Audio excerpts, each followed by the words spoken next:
सभी भक्तों का बहुत हार्दिक स्वागत है श्रीमद् भागवतम में। मैं एक भक्त से चर्चा कर रहा था कि भाई हरि नाम में भगवान ने अपना तेज दिया है तो भागवत में नहीं दिया है। भागवत में भी भगवान ने अपना तेज दिया है तो उसका प्रभाव क्या है, इसका ऐश्वर्य क्या है। ऐश्वर्य ये है कि सुनने की इच्छा मात्र से सर्व ऐश्वर्यशाली भगवान को खींच करके हृदय में बांध देती है, यानी भगवत प्रेम जागृत होने लगता है। श्रीमद् भागवतम से मन कर रहा है फिर से एक बार 1.1.2 पढ़ाया जाए। बहुत सुंदर था वो। भागवत के ऐश्वर्य का वर्णन कर रहे हैं।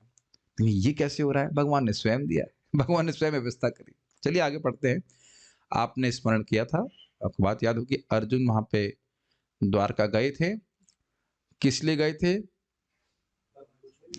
भगवान अपने बंधुओं को मिलने के लिए और भगवान का अगला क्या कार्यक्रम है वो जानने के लिए। लेकिन 7 महीने बीत गए, वो आप आगे के श्लोकों में स्पष्ट लिखा हुआ है। 7 महीने बीत गए, वह नहीं आए और उनको युधिष्ठिर महाराज ही भेजे थे। तो आप स्वाभाविक रूप से समझ रहे हैं कि युधिष्ठिर महाराज को चिंता हो रही है, उसी के बारे में यहाँ पे वर्णन आज हो रहा है। और उसका वो जो चिंतित हो रहे हैं भीमसेन से बात कर रहे हैं। समझ में आ रहा है?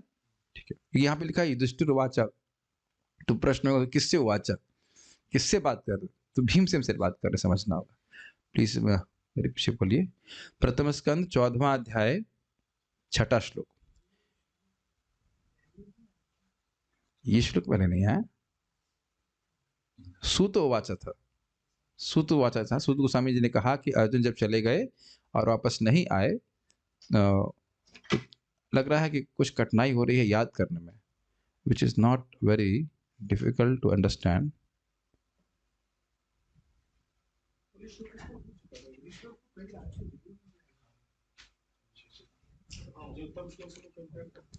अभी अभी बता रहा है, मैं समझ रहा हूँ। मैं हम भी कलयुग के हैं और सभी लोग की अच्छी क्या है, राम मिलाई जोड़ी ठीक है।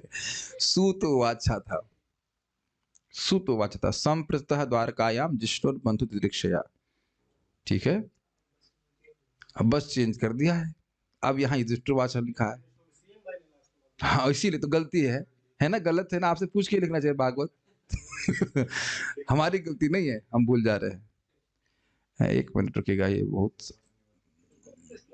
कॉपी पेस्ट किया। चलो बहुत मस्ती नहीं कर रहे, लेट्स कम टू द श्लोक। हम बात ही कर रहे थे, यहाँ पे सुनिए। तो चिंतित थे युधिष्ठिर महाराज, बुरे अपशकुन देख रहे थे ना, सब भूल गए आप लोग। तो वो अपशकुन देख करके ये बड़ा दिक्कत हो रही है। इसमें कह रहा है कि लो सिस्टम रिसोर्सेस। वन सेकेंड, क्या होगा तब खरा। हरे कृष्ण। आपको आवाज सब कुछ जूम पे ठीक आ रही है? ओके ठीक है, चलिए आगे बढ़ते हैं।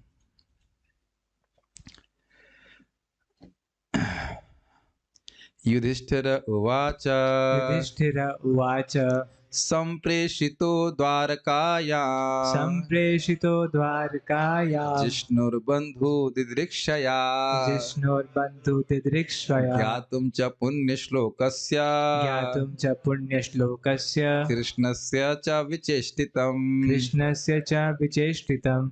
देखिए, पहला था सूत गोस्वामी जी बोल रहे थे कि जब अर्जुन गए बंधुओं को देखने के लिए और कृष्ण की चेष्टा को जानने के लिए। अब यह युधिष्ठिर कह रहे हैं कि मैंने भेजा था अर्जुन को बंधुओं को देखने के लिए और कृष्ण की चेष्टा को, भगवान कृष्ण की चेष्टा को जानने के लिए, लेकिन वो आप वापस नहीं आया है। समझ में आ गया होगा क्या कठिनाई हो रही है? लिंक नहीं कर पा रहे हैं। सूत गोस्वामी जी घटना का वर्णन कर रहे हैं, अब युधिष्ठिर महाराज क्या बोल रहे हैं वो बात बोल रहे हैं। क्या सीन नहीं समझ पा रहे हैं? हाँ तो आगे पढ़ते हैं। एक दो बार तो बोलना है। युधिष्ठिर उवाच उवाच संप्रेषितो द्वारकाया, संप्रेषितो द्वारकाया जिष्णुर्बन्धु दिदृक्षया, जिष्णुर्बन्धुदिदृक्षया ज्ञातुं च पुण्यश्लोकस्य, ज्ञातुं च पुण्यश्लोकस्य कृष्णस्य च विचेष्टितम्। कृष्णस्य च विचेष्टितम्। एक बात तो अच्छी है कि अगर श्लोक सिमिलर है तो कम से कम याद रखने में, समझने में कठिनाई तो नहीं होगी। आगे पढ़ते हैं।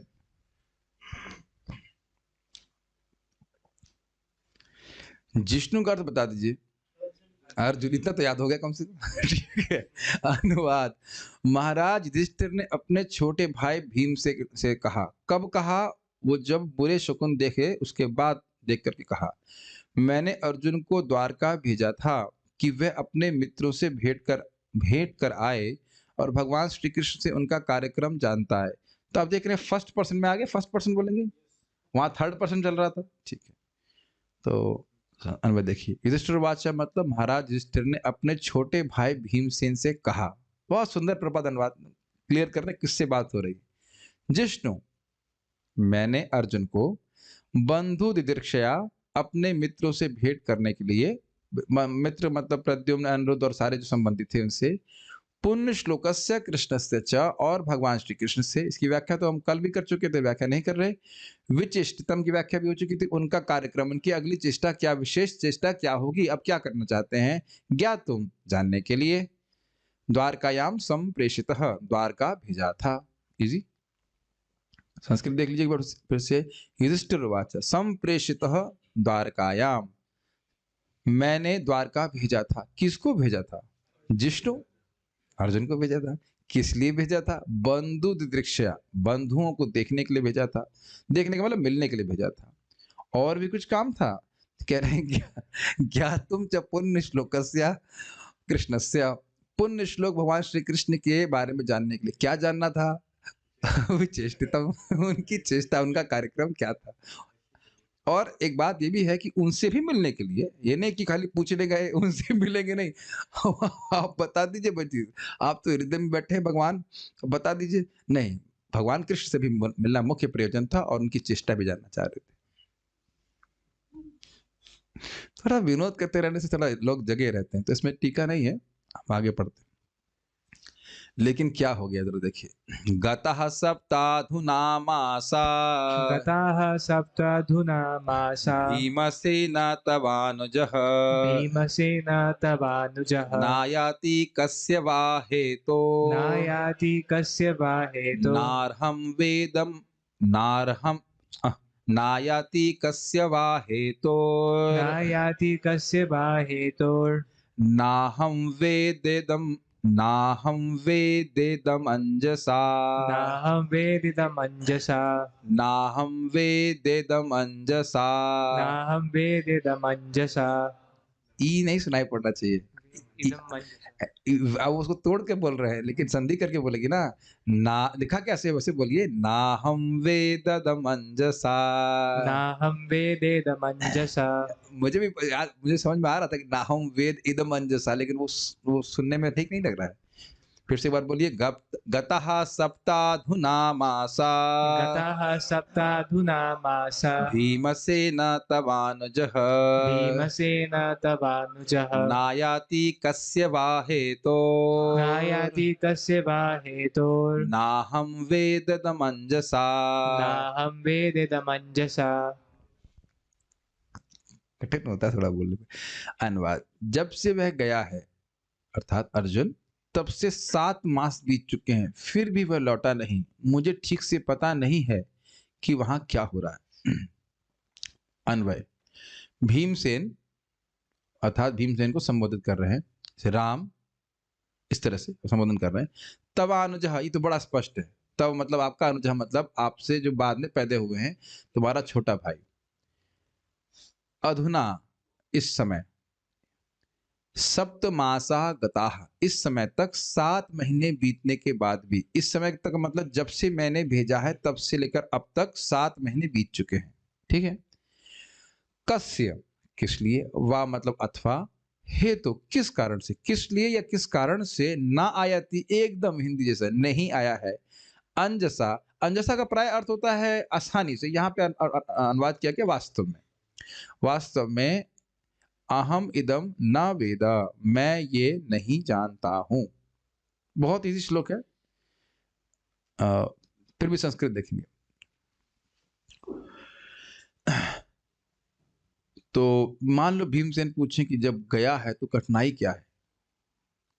कह रहे हैं गतः सप्ताधुना मासा, क्या अर्थ है इस लाइन का बताइए। गए हुए 7 महीने हो गए हैं आज तक। किसको? भीमसेन तवानुज, हे भीमसेन आपके छोटे भाई को हुए। तो क्या दिक्कत हो रही है? ना ना आयाति, फिर भी वह आया नहीं है। और इससे आपको क्या चिंता हो रही है? तो कह रहे हैं कस्य वा हेतु, कस्य, कस्य मतलब किस लिए, अथवा किस कारण से, ऐसा अर्थ कर रहे हैं आप लोग। उसमें कुछ अंतर लग रहा है, मैं अब तक समझ नहीं पा रहा हूँ कि प्रभुपाद जो अनुवाद कर रहे हैं किस लिए और किस कारण से, इसमें कुछ अंतर है क्या? मुझे लग रहा है कि केवल, मुझे ऐसा लग रहा है कि ये दोनों एक ही बात है, किस लिए और किस कारण से। देखिए इतना ध्यान से कुछ हम लोग प्राय सोचते नहीं, लेकिन हम सोच रहे थे कि भाई किस लिए और किस कारण से, कोई अंतर तो नहीं लग रहा। मुझे लग रहा है एक ही बात को, अगर कहें कि भाई किस लिए नहीं आए और कहें किस कारण से नहीं आए, तो मुझे दोनों में कोई भाव में अंतर नहीं लग रहा है। तो मुझे लग रहा है कि जस्ट एंजाइटी के कारण से बोल रहे हैं, कस्य वा हेतु, किसके लिए नहीं आए। मुझे अब बस ऐसा लग रहा है, इसे कई बार हम रिपीट करते ना, हमने देखा भागवत में कृष्ण कृष्ण महाबाहो, तो इसमें एंजाइटी में है तो ऐसे ही बोलते हैं, कस्य किसके लिए नहीं आए, कस्य मतलब किसका, और हेतु मतलब किस कारण। पता नहीं, अब ये भी हम दोनों को जोड़ भी सकते हैं, किस कारण के लिए नहीं आए, वो भी हो सकता है, तो शायद ऐसे ही अर्थ होगा। वाह मतलब और होता है, लेकिन यहाँ पे वाह शब्द वितर्क के लिए है, वो भी क्लियर किया जाएगा। जो भी है, ना अहम वेदा, जब लिख दिया है कि मैं नहीं समझा, मैं नहीं समझ रहा हूं, तो जब युधिष्ठिर महाराज नहीं समझ रहे तो हम भी नहीं समझ रहे हैं, तो इसलिए छोड़ दे रहे हैं। जब युधिष्ठिर महाराज को समझ में नहीं आ रहा तो हमें कैसे समझ में आ जाए। तो हम तो ये मान रहे हैं कि ना अहम वेदा, मैं ये नहीं मान रहा, मैं नहीं समझ पा रहा। इदम, अहम इदम ना वेदा, ऐसे कहिए, अहम इदम अंजसा ना वेदा, मैं इसको वास्तविक रूप से समझ नहीं पा रहा हूं कि क्या कारण है। ठीक है। कोई और हमारे यहाँ पे पंडित बैठे हो तो बताए, यह सब लोग यही बोल रहे हैं, नो डिफरेंस। ठीक है, तो हम आगे बढ़ जाते हैं।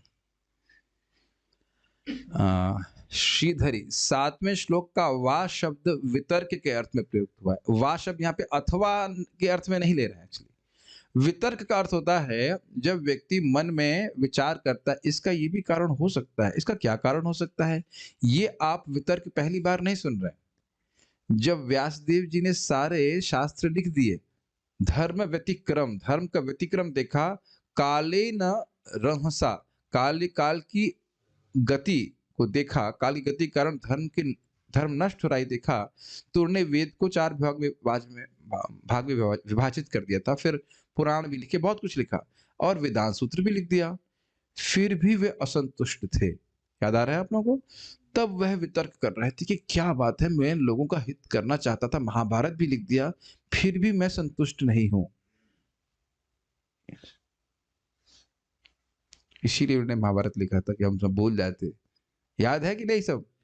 कौन से स्कंद में पढ़ा था ये देखो कितने कितने को संशय हो रहा है, फर्स्ट। और कोई स्कंद पढ़ाया भी है जो घबराई।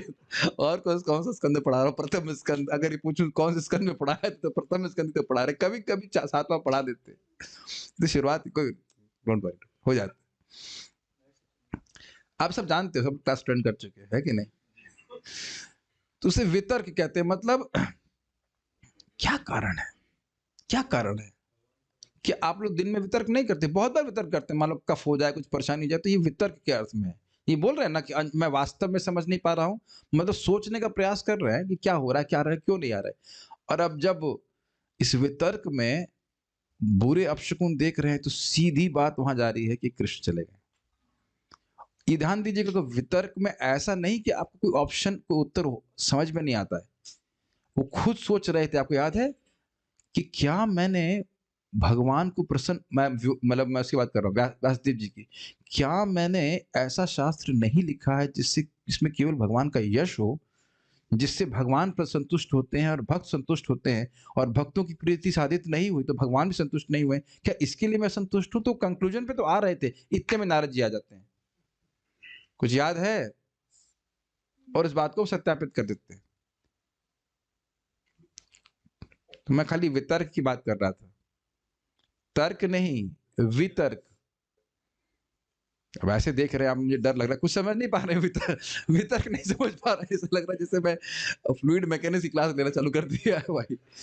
वितर्क नहीं समझ पा रहे हैं, this is very easy, it not ये चाहिए, ये करना चाहिए कि वो करना चाहिए, ऐसे करना चाहिए वैसे। जैसे कल ही तनिष प्रभु आयर नाड़ी देखे कहते हैं, करने लगे ना वितर्क आप, नहीं अभी आपको ये दवा नहीं देनी चाहिए, शायद ठीक नहीं है, इज इट नॉट? सी, अब समझ में आ गया वितर्क? अब बाकी सबको इंडिविजुअली समझाना पड़ेगा। एमबीबीएस करूं कि बीएससी कर लूं, ये विचार करता है ना इस प्रकार से लोग, या ब्रह्मचारियों के मन में आ जाता है शादी करें कि नहीं करें। हर ये करना उचित रहेगा कि ये करना उचित रहेगा, ये इसी को वितर्क कहते हैं। दिन भर तो करते रहे तो क्या समझ नहीं पा रहे आप लोग? हम नहीं समझ पा रहे तो क्या करें? युधिष्ठिर ने कहा कि अर्जुन क्यों नहीं आ रहा, इस बात का मुझे पता नहीं चलता है। ये क्या आप लोग संग कभी नहीं हुआ है? कोई दूर गया हुआ है और आप इस प्रकार की कोई जानकारी नहीं मिल रही तो आप वितर्क नहीं करने लगते, कहाँ गया कहाँ गया। हमारे ब्रह्मचारी चले गए तो हम वितर्क कर रहे हैं ना, कहाँ गए, जंगल में साधना कर रहे हैं कि अब वो धृतराष्ट्र की तरह फूक गए, अब क्या कौन जान रहा है? नहीं जान रहे आप, समुद्र कहाँ गया पता नहीं, कहाँ चला गया। आप लोग नहीं सोचते होंगे, हम लोग कभी कभी वितर्क करते हैं कि ना अंजस ना वेदम इदम अंजस, मैं वास्तव में समझ नहीं पा रहा हूँ कि कहाँ चले गए वो। तो ये सब होता है, समझ गए ना? थोड़ा सा देखिए, इन शब्दों को समझेंगे तो समझ में आएगा युधिष्ठिर महाराज की मानसिक दशा क्या है। अब देखिए क्या वितर्क चल रहा है। अपी शब्द यहाँ पे क्या के लिए? अब तो समझ गए होंगे। मैं बहुत खुश हूँ कि सब चीजें समझ में आ रही हैं। आप लोग खुश हैं? कभी जिंदगी में हम सोचने वाले नहीं थे कि अपी का अर्थ क्या होता है, जबकि प्रभुपाद जी उसको अनुवाद में लिखे हैं, शब्दार्थ में लिखे हैं। अब तो बारंबार एक बार समझ गए होंगे, समझ में आ रहा हो कि अपी यहाँ पे क्या के अर्थ में, क्या मतलब है वितर्क। तो अब जरा से समझिए। अपि देवर्षिणादिष्टः अपि देवर्षिणादिष्टः सकालोऽयम् उपस्थितः सकालोऽयमुपस्थितः यदात्मनोऽङ्गमाक्रीडम् यदात्मनोऽङ्गमाक्रीडम् भगवान् उत्सिशिक्षति भगवान् उत्सिसृक्षति यदात्मनोऽङ्गमाक्रीडम् यदात्मनोऽङ्गमाक्रीडम् भगवान् उत्सिसृक्षति भगवान् उत्सिसृक्षति अपि देवर्षिणादिष्टः अपि देवर्षिणादिष्टः सकालोऽयम् उपस्थितः सकालोऽयमुपस्थितः यदात्मनो अङ्गमाक्रीडम् यदात्मनोऽङ्गमाक्रीडम् भगवान् उत्सिसृक्षति भगवान् उत्सिसृक्षति अपि देवर्षिणादिष्टः सकालोऽयम् उपस्थितः अपि देवर्षिणादिष्टः सकालोऽयमुपस्थितः यदात्मनो अङ्गमाक्रीडम् भगवान् उत्सिसृक्षति। यदात्मनोऽङ्गमाक्रीडम् भगवान् उत्सिसृक्षति। ये श्लोक थोड़ा समझने में थोड़ी मेहनत लगेगी। It is not that simple as you think. Let's see. ऐसा लगता जरूर है, जब पढ़ लेते ऊपर ऊपर से लगता बहुत इजी है, बहुत इजी है, लेकिन इट्स नॉट दैट इजी। क्या वे अपने मर्त लोक की लीलाओं को छोड़ने जा रहे हैं, जैसा देवर्षि नारद ने इंगित किया था? क्या वह समय आ भी चुका है? तो अब यहाँ पे जब बार बार क्या क्या बोल रहे हैं तो ये वितर्क है कि नहीं? घटना क्या है? अर्जुन वापस नहीं आए हैं, 7 महीने हो गए, अब इसके ऊपर वितर्क कर रहे हैं।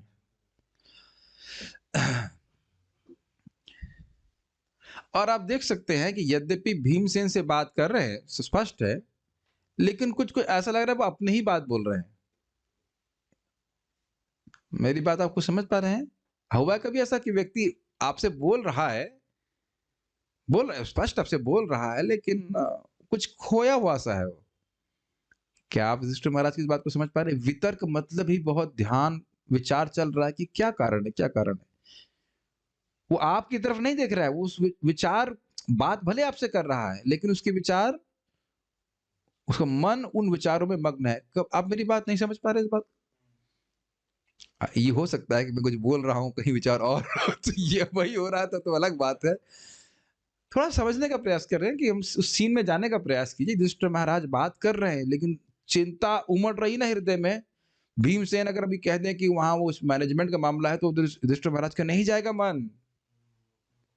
कि ये नहीं समझ पा रहे हैं, चिंतित है अत्यधिक, अर्जुन के लिए भी और भगवान कृष्ण के लिए। क्यों नहीं अर्जुन आए? अभी तक आप केवल कृष्ण के बारे में सोच रहे हैं, कृष्ण के बारे में चिंतित है, अर्जुन के बारे में चिंतित नहीं कि अर्जुन नहीं आए। 7 महीने होगा, नहीं आए चलो कोई बात नहीं, लेकिन कोई न्यूज़ भी नहीं दिया, तो अपने भाई के लिए चिंता नहीं होगी। ठीक है? तो मैं खाली ये बोल रहा हूँ कि ये वितर्क है, इसको पहचानने का प्रयास आप लोग करें। अन्वय देखिए, अपि अर्थात भी नहीं, अपि अर्थात यहाँ पे क्या? अब सब भक्त तो समझ गए होंगे, कई बार श्लोक आए हैं जिसमें अपि का उपयोग क्या के रूप में हो रहा है।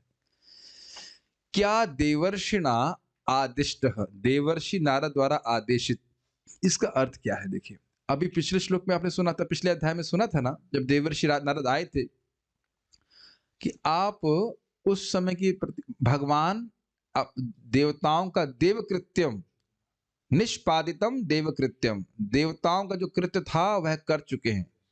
कालम यत ऐसा कुछ कालम च प्रतीक्षते या यत प्रतीक्षता, और कुछ काल की प्रतीक्षा करना है। किस काल की? यदुकुल के नाश की। उसके बाद भगवान वापस चले जाएंगे। क्लियर?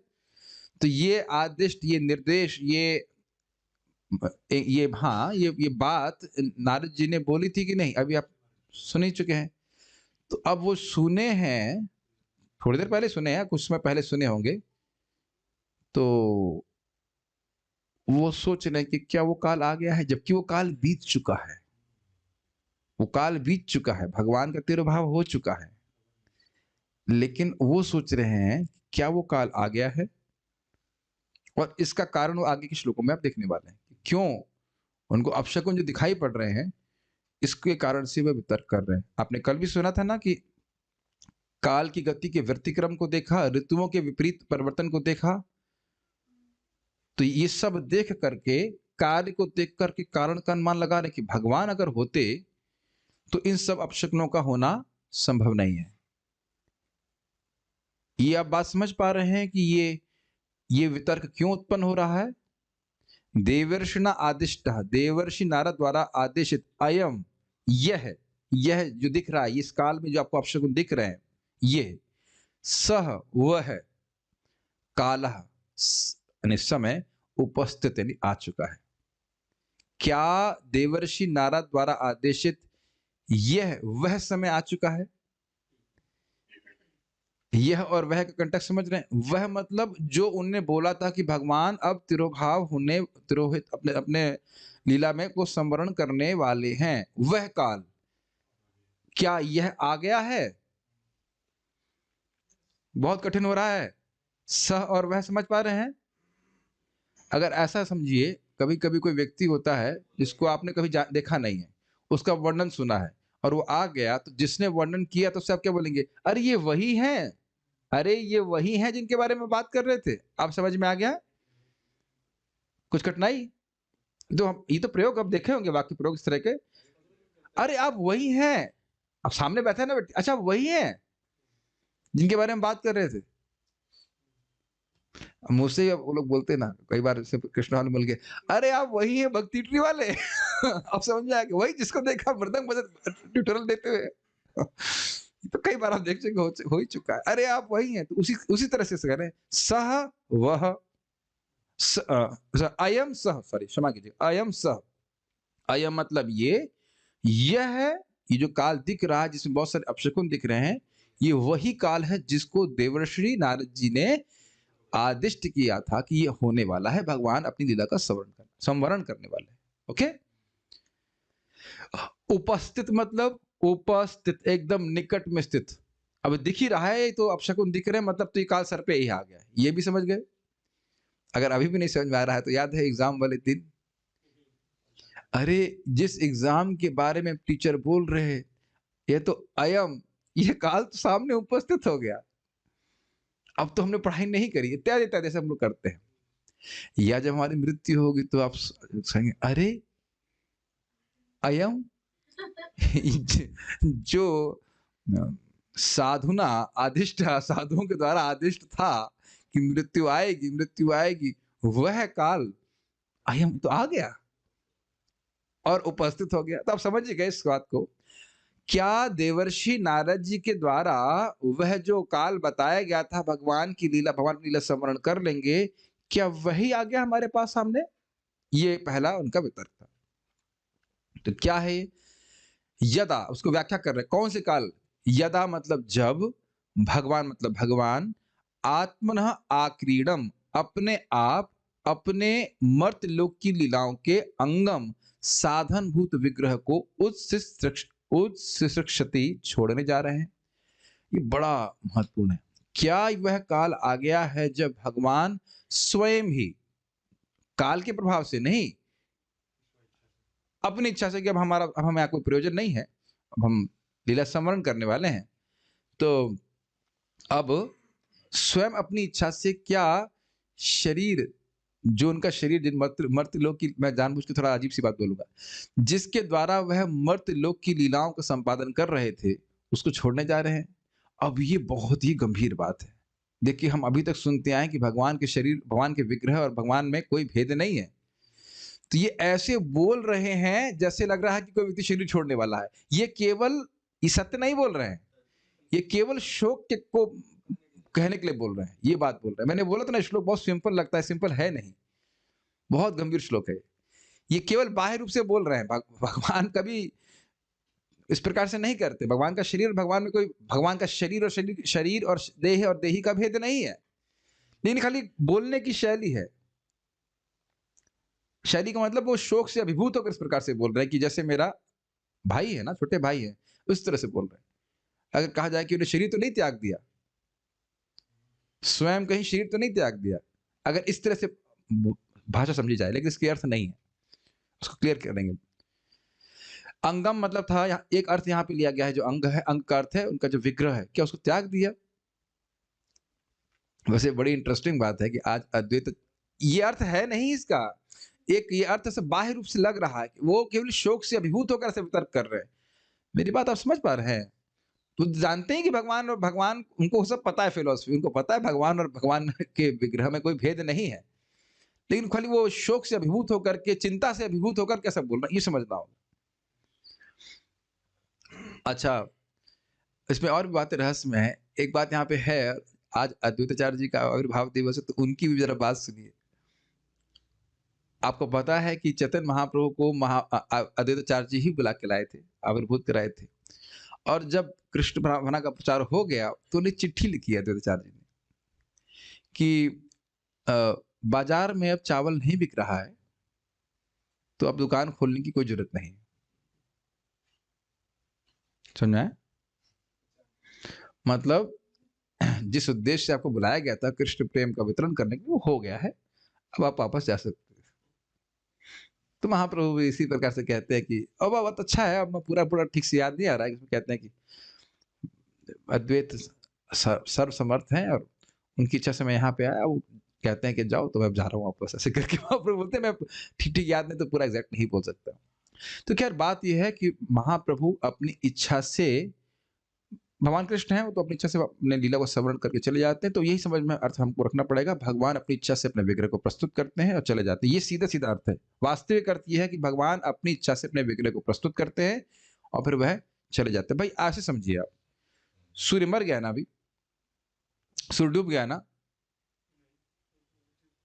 तो फिर क्यों बोलते हैं सूर्य डूब गया है? रोज आप लोग बोल रहे हैं तो कोई दिक्कत नहीं है। सूर्य उग गया है, आप ही ने बीज डाला था ना जो फलीभूत हो रहा है सूर्य के रूप में। बोलते हैं ना, ए सूर्य उग गया है, और बोलते हैं सूर्य डूब गया है। हम डूबोए, चढ़ गए थे उसके, हमारा वजन सहन नहीं कर पाया जो डूब गए।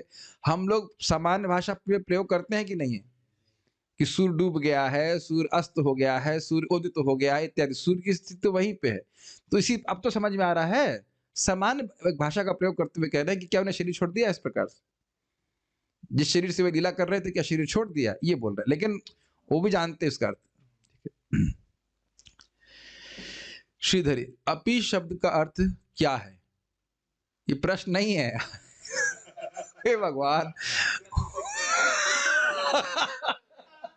टीका में ये नहीं पूछ रहे कि हमसे पूछ रहे हैं कि वो गलत हो गया एक्चुअली। क्वेश्चन हमारे एडिटर ने ध्यान नहीं दिया, उसमें क्वेश्चन मार्क भी लगा हुआ है। अपी शब्द का अर्थ क्या है, वो कोई क्वेश्चन मार्क नहीं है, वहां पे फुल स्टॉप होना चाहिए। अपी शब्द का अर्थ क्या है? एडिटर ने सब कुछ देखा, ये ध्यान नहीं दिए, चलो कोई बात नहीं। अपी शब्द का अर्थ यहाँ पे क्या लिखा गया है, प्रश्न कर रहे, वितर्क कर रहे। अच्छा, हम लोग के लिए कितना सुंदर है, पेट पकड़ के हंसने के लिए भी भागवत है, वो भी सीधे स्वामी की टीका। अच्छा है ना, humour is not eliminated in Krishna consciousness. पता नहीं बाकी लोगों को हंसी आ रही कि नहीं आ रही, हमें तो बहुत हंसी आती है जब इस प्रकार की हम गलतियां देखते हैं। युधिष्ठिर भीम से पूछते हैं कि यह वही काल आ गया है क्या, ठीक है, जिस समय श्री भगवान मनुष्य नाट के साधन भूत अपने लीला विग्रह यानी शरीर को त्याग करना चाहते हैं। ये एक्सटर्नल अर्थ है। भगवान शरीर कभी नहीं त्यागते, लेकिन भगवान शरीर का त्याग का नाटक जरूर करते हैं। भगवान का शरीर और शरीर का भेद ही नहीं है, लेकिन भगवान नाटक जरूर करते हैं, तो उसको हम पढ़ेंगे। तो यहाँ पे क्रम संदर्भ में, क्रम संदर्भ श्री जीव गोस्वामी जी की तरह लिखा गया, वो कह रहे हैं और क्लियर कर रहे हैं अंगम शब्द को। क्या वह समय आ गया है जब भगवान अपना अंगम अर्थात विराट रूप त्याग देंगे? विराट रूप भगवान का भौतिक रूप है। तो थोड़ा आप समझ लें, भगवान को बाण मारा था बहेलिया ने, तो भगवान ने एक जादू सा प्रस्तुत किया जिसमें एक बाह्य शरीर छूटा हुआ सा दिखा। ये आप इसको 11वां स्कंद का 31वां अध्याय पढ़ सकते हैं, पूरा अध्याय पढ़ना पड़ेगा, उसमें आप देख सकते हो। बड़ा उसमें रोचक टीका भी लिखी गई है। मन कर रहा है एक दिन उसको भी पढ़ाया जाए, लेकिन अब बहुत सारी चीजें करने के साथ तो नहीं कर सकते, लेकिन उसमें लिखा है बड़ा सुंदर, बड़ी रोचक उसमें लिखा है। मैं क्लास के बाद श्लोक भी पोस्ट कर दूंगा कि जादूगर आता है चक्रवर्ती बात बोल रहे हैं, दिखाता है ये हुआ वो हुआ, फिर उसके वो कहता है मेरा सारा परिवार समाप्त हो गया, सब जल के समाप्त हो गया, लेकिन वह सब केवल एक छलावा मात्र है। ये बात आप ध्यान से सुन रहे हैं कि नहीं? क्योंकि आगे 15वें अध्याय में भी आज भक्त पूछ रहे थे ये क्या हो रहा है, भगवान शरीर त्याग रहे, क्या शरीर नहीं त्याग रहे, शरीर त्यागने का छलावा कर रहे हैं। वहां स्पष्ट लिखा है भगवान अपने सीधे साक्षात भगवान चले गए, अपने धाम को वापस चले गए, और वो कैसे चले गए देवता भी नहीं समझ पाए। लिखा है वहां पे भागवत में, देवता सब सर्वज्ञ होते, सब जानने वाले होते, कैसे चले गए अपने धाम को वह भी नहीं समझ पाए देवता लोग। जब देवता नहीं समझ रहे तो हम कैसे समझेंगे? हमें तो शास्त्र का ही प्रमाण स्वीकार करना पड़ेगा। बहुत लोग ऐसा वीडियो बना देते हैं, श्री कृष्ण की मृत्यु कैसे हुई जानिए, 2 लाख व्यूज गधों के ये नहीं लिखते कि गधों के 2 लाख व्यूज इस प्रकार से देख रहे है ना। भगवान की कभी मृत्यु नहीं होती है, ये बात समझ में आ रही है। एक जादू, एक छलावा प्रस्तुत करने के लिए भगवान ने ऐसा एक नाटक किया जिसमें लोगों को लगे कि ये इन्होंने शरीर त्यागा। बहेलिया का जो मार लगा तो खाली छू के निकल गया, बस कुछ नहीं भगवान को कर पाया, ठीक है। अरे इसमें कौन सी कठिनाई है? भीष्म बाण मार रहे हैं और भगवान को खून भी निकल रहा है, और भगवान गीता में क्या बोलते हैं, आत्मा को कोई काट नहीं सकता। तो आत्मा को भाई उनसे पूछो, भाई अभी आप थोड़ी देर पहले गीता को उपदेश दे रहे थे, आत्मा को काट नहीं सकता, आत्मा से खून कैसे निकल रहा है? हाँ, नित्यानंद प्रभु के शरीर से कैसे खून निकला? तो आप समझ रहे हैं ये लीला शक्ति के द्वारा ऐसा हो रहा है। जब ऐसा खून भगवान अपनी आत्मा से खून निकाल सकते हैं, भगवान परमात्मा है ना भगवान, तो खून ये सब प्रस्तुत कर सकते हैं, तो यहाँ प्रस्तुत नहीं कर सकते हैं कि हम शरीर त्याग रहे हैं। इसमें आगे नहीं जाऊंगा, ये बात समझ में आ रही है कि नहीं आ रही है? ये नहीं बोल देना कि भगवान का शरीर त्यागा है, फिर अपराध हो जाएगा। ये केवल भगवान छलावा करते हैं। मैं फिर उदाहरण दूंगा, हमने अपनी आंखों से देखा है, बहुत अद्भुत था। ऐसे एक लड़की को टोपी पहनाई उसने, ऐसे गोल ऐसे ऊपर, और ऊपर से डाल दिया पेट्रोल, यही कृष्ण हॉल में, जादूगर था वो, और उसको आग लगा दी, और इतनी लंबी लंबी लपट जल रही है। आपने देखा होगा दीप दान करते थोड़ी देर वो जल जाता तो हीट हो जाता है दीप, है कि नहीं? अब बताइए इतनी ऊंची ऊंची लपट, कम से कम 1.5 फीट की लपट जल रही है, तो लड़की मतलब खुश होएगी और वो नृत्य करेगी उसमें ऐसे। तो ये तो आप बिल्कुल विरोध बात दिख रहा है कि नहीं? अग्नि जल रही है, कुछ भी हो जाए तो नहीं कोई नृत्य करेगा, मुस्कुराएगा नहीं, बिल्कुल म्यूजिक के संग हरे कृष्णा नाच रही है। तो ये कोई छलावा नहीं है, बताइए, स्पष्ट देखेंगे आप जान रहे हैं, यू एंजॉय इट आल्सो, ये छलावा है, ऐसा हो नहीं सकता है। लेकिन जो दिख रहा है वो तो दिख ही रहा है, ये अग्नि चल रही है, ये मैंने आंखों से देखा इसलिए बोल रहा हूँ। तब जो ऐसा जादूगर समान छोटा मोटा जादूगर ऐसा कर सकता है, तो कृष्ण ऐसा जादू नहीं कर सकते, तो जादू कर दिखा रहे थे भगवान, इसीलिए प्रपात कह रहे हैं विराट रूप। और इस बात को आप समझ लीजिए, जब भगवान आते हैं उनके सारे अवतार उनके संग आते हैं, सारे अंश कहना चाहिए। तो एक उसमें अंश विराट रूप भी है जो भगवान ने भगवत गीता में 11वें अध्याय में दिखाया है, भौतिक रूप है। तो उसी विराट रूप को त्याग दिया जिसको लोग कहते हैं कि भगवान ने अपना शरीर त्याग दिया। समझ में आ गया? ये बात समझ में आ गई तो आगे तात्पर्य वगैरह कुछ सब कुछ बिल्कुल क्लियर हो जाएगा। ठीक, सारा दर्शनी।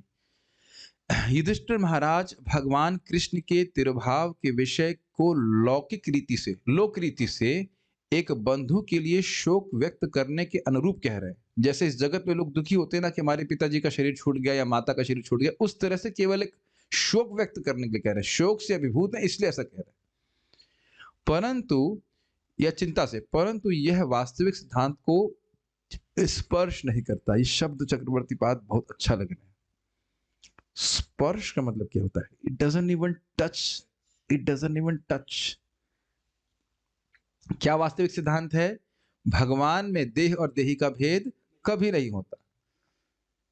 तो वो अगर कह रहा है कि शरीर छोड़ दिया है तो बिल्कुल ही अलग बात है ना। इसीलिए कह रहे हैं कि ये बात आपको इस प्रकार स्वीकार नहीं करनी होगी। तथापि सरस्वती देवी उनके वाक्यों को समुचित अर्थ प्रदान करते हुए उनके मुख से यहां बोल रही हैं। सारस्वत अर्थ, यस, वो क्या है? अब जरा देखिए कितना सुंदर अर्थ है, और प्रभुपाद जी इसको अपने तात्पर्य में रखे हैं। यहां समझेंगे, फिर प्रभुपाद जी के तात्पर्य में फिर से समझेंगे। वह अर्थात श्री कृष्ण, सह, वह श्री कृष्ण अपने आत्मनो अंगम अर्थात अंश रूप अर्थात श्री नारायण को उत अर्थात ऊपर, उत्कर्ष, उत उत्कर्ष, उत ऊपर, ऊर्ध्व, ऊपर स्थित वैकुंठ लोक में शिश्रिक्षति अर्थात प्रस्थापित करने की इच्छा रखते हैं। ये थोड़ा समझने का प्रयास, अर्थ क्या हुआ इसका? अर्थ देखिए ये हुआ कि भगवान श्री कृष्ण जब गोलोक से आते हैं तो जितने भी भगवान के नारायण स्वरूप है वो उनमें उनके शरीर में, शरीर को अगर इस तरह से कहा जाए, उनके विग्रह में समावेशित होकर के यहाँ पे आते हैं। ये बात समझ में आ रही है? तो अब भगवान ने कहा कि अब मैं वापस चलता हूं तो अपने नारायण स्वरूप को ऊपर वैकुंठ में पुनः स्थापित कर देता हूं। तो आत्मन अंगम मतलब ये नहीं कि शरीर त्याग रहा है, आत्मन अंगम मतलब भगवान नारायण स्वरूप है, वो वापस वैकुंठ में हम स्थापित कर दे। तो ये भी अर्थ, तो ये तो बिल्कुल सिद्धांत को सही बैठा रहा है, सिद्धांत के अनुरूप है कि नहीं? यहां तो भगवान के शरीर त्यागने की कोई बात नहीं है। अब को पूछे कि नारायण का स्वरूप किस प्रकार का है जिसको स्थापित करना चाहते हैं? चलिए, अब आप छोटे हैं, क्या डांटने आपको। यह आ अर्थात ईशत, ईशत का अर्थ होता है बहुत थोड़ा। देखिए, मुझे पता है कि मैं यहाँ से जो बोल रहा हूं मैं पूरे विश्वास के संग बोल रहा हूं कि आप लोग समझ में आ रहा होगा, लेकिन विश्वास है नहीं कि समझ में आ रहा होगा। ठीक है, है कि नहीं? दोनों बातें हैं कि नहीं साइमल्टेनियसली? कुछ कुछ भक्तों को समझ में भी आ रहा होगा, तो अब उसमें भी नींद आ रही होगी, तो मुझे पूरा विश्वास है कि कुछ भी समझ नहीं आ रहा होगा। कम से कम बेटा आधा घंटा तो सो लेते, कोई बात नहीं। आज क्लास में एक भक्त मेरे पीछे खर्राटा मार रहे थे, तो मैं पीछे मुड़ के देखा, हमने कहा प्रभु जी सो सकते हैं, खर्राटे से थोड़ा डिस्टर्बेंस होता है। पका गए। ये भी स्थिति होती है कि खर्राटा भी मारने लग जाए भागवत में। यहां तक ये स्थिति नहीं आई है, एक दो बार कभी आ सकती है, ऐसे नहीं है। अब समझने का प्रयास कीजिए। आ अर्थात ईशत, ईशत अर्थ समझते हैं? ईशत मतलब थोड़ा सा, हल्का सा, वो बोलते हैं अर्थात कुछ कुछ। ईशत, आ मतलब कुछ कुछ या ईशत। क्रीडम अर्थात लीलाओं को व्यक्त करने वाला है। इसको समझने में हमको बहुत दिक्कत हुई। जो मेरी समझावट मैं प्रस्तुत कर रहा हूं, इससे श्रेष्ठ समझावट हो तो जरूर आप हमसे संपर्क करें, नंबर आपके पास है। भगवान कृष्ण की जो सब लीलाएं हैं उसको थोड़ा थोड़ा ही भगवान नारायण प्रस्तुत करते हैं, ये अर्थ। पूर्ण रूप से प्रकाशित नहीं करते। मैं इसको अर्थ ही समझ रहा हूं भाई। भगवान के जितने भी अन्य विष्णु स्वरूप हैं, वो मुरली तो नहीं बजाते। और आप जानेंगे आगे तीसरे स्कंद में भगवान कृष्ण इतने सुंदर हैं, इनकी लीलाएं इतनी सुंदर हैं। यल्लीक मर्त्य ऐसे करके मनुष्य रूप में उनकी लीलाएं इतनी सुंदर हैं कि वह भगवान विष्णु को भी आकर्षित करती है। श्लोक अभी कई बार कोट किए हैं, श्लोक याद नहीं आ रहा है। भूषण भूषणांगम करके श्लोक, यन्मर्त लयकम लीलौपैकम च योगम माया करके श्लोक उद्धव जी बोल रहे हैं। तो नारायण भगवान को भी आकर्षित कर रहे हैं, मतलब वो लीला नारायण भगवान प्रस्तुत नहीं कर रहे हैं। और आप इसको आप वहां से सुनिएगा, याद कर लीजिएगा 1.3.28 से, कि भगवान स्वयं ही अपनी इच्छा से, यद्यपि अन्य विष्णु रूपों से अलग नहीं है, लेकिन उन लीलाओं को वो प्रस्तुत उस रूप में नहीं करते। तो इसलिए कह रहे हैं नारायण का स्वरूप क्या है? आक्रीडम। वह भगवान की लीलाओं को कुछ कुछ तो प्रस्तुत करता है, लेकिन पूर्ण रूप से प्रस्तुत नहीं करता। तो उस भगवान वो अपने जो नारायण जो है इनके अंश स्वरूप है, उनको वापस वैकुंठ में स्थापित करने के लिए भगवान चले गए हैं क्या? तो इसमें तो कोई सिद्धांत में गड़बड़ नहीं है। आप इस श्लोक को फिर से समझने का प्रयास कीजिए। क्या वह समय आ गया है जिसको नारद जी ने आदेश दिया था, और जिसका आदेश दिया था मतलब आदेश का मतलब है जिसको बताया था कि ऐसा आएगा ही। तो क्या वह समय आ गया है कि जब, दो अर्थ ले रहा हूं, जब भगवान अपना शरीर छोड़ करके चले जाएंगे, ये अर्थ सिद्धांत को टच नहीं कर रहा है। क्या यह वह समय या वह समय आ गया है जब भगवान अब अपने अंशों को, नारायण आदि अंशों को वैकुंठ में स्थापित करने के लिए वापस चले जाएंगे? तो ये अर्थ बिल्कुल ठीक है। और वो नारायण के स्वरूप कैसे हैं? जो भगवान की लीला को पूरा पूरा प्रस्तुत नहीं करते। ठीक है, आप लोग रेफरेंस ले सकते हैं, बहुत सुंदर श्लोक है। ये है 3:2:12, 3:2 and 2 + 1 is 3 again, 3:2:12, यन्मर्त्यलीलौपैकं स्वयोगा माया बलं दर्शयता गृहीतं विस्मापनं स्वस्य च सौभगर्दे परम पदम भूषण भूषणांगम। इसका अनुवाद नहीं रखना है, अनुवाद का भी हमारे पास में नहीं है, लेकिन ये श्लोक तो अलग से रखना है। एवरी भागवत का भगत हर श्लोक इतने आप में मधुर है, लगता है इसकी भी चर्चा होनी चाहिए। लेकिन इसका अर्थ यह है कि भगवान के हर अंग भूषणों के भी भूषण हैं और भगवान विष्णु को भी आकर्षित करने वाले। इसीलिए तो वो लीला आप जानते ही हैं, जहां भगवान कृष्ण और अर्जुन को, भगवान कृष्ण अर्जुन को लेके जाते हैं महाविष्णु के पास, कई बार बोल चुके हैं। तो ये दूसरा अर्थ समझ पा रहे हैं? भगवान की इच्छा थी कि अब जितने मेरे नारायण अंश हैं उनको वापस वैकुंठ में हम स्थापित कर दें, अब हम गोलोक जाए, तो इसलिए वो चले गए हैं। तो ये तो सिद्धांत के अनुरूप है, कोई घटना ही नहीं। तो क्या वह समय आ गया है? ये बात अच्छा, तात्पर्य, जैसा हम कई बार बतला चुके हैं, पूर्ण पुरुषोत्तम भगवान श्री कृष्ण के कई पूर्ण अंश हैं, और इनमें से यद्यपि सभी समान रूप से शक्तिमान हैं, किंतु वे भिन्न भिन्न कार्य करते हैं। अब ये अगर आप ध्यान से समझे आक्रीडम शब्द को, तो आप समझ जाएंगे प्रभुपाद जी क्यों बोल रहे हैं। भगवान के समझने का प्रयास कीजिए। भगवान के दो प्रकार के अंश हमने सुने थे, एक है स्वांश, मतलब मोटा मोटा स्वांश मतलब विष्णु तत्व, और दूसरे हैं विभिन्नांश यानी जीव तत्व। ठीक, तो स्वांश क्या होते हैं? वह भगवान से तत्वतः पूरी तरह से अभिन्न है, लेकिन वो अपनी ही इच्छा से पूरी शक्ति प्रस्तुत नहीं करते। ये बात आपको शायद याद होगी, हम लोग कई बार चर्चा कर चुके हैं। भगवान एक ही समय में अपने आप को अलग अलग स्वांशों में विस्तारित कर सकते हैं जो उनसे बिल्कुल अभिन्न है, लेकिन अपनी ही इच्छा से पूर्ण शक्ति प्रकट नहीं करते। और भगवान कृष्ण जो स्वयं रूप कृष्ण है, वह पूर्ण ऐश्वर्य माधुर्य प्रस्तुत करते हैं। ये बात समझ पा रहे हैं ना? कोई कठिनाई नहीं।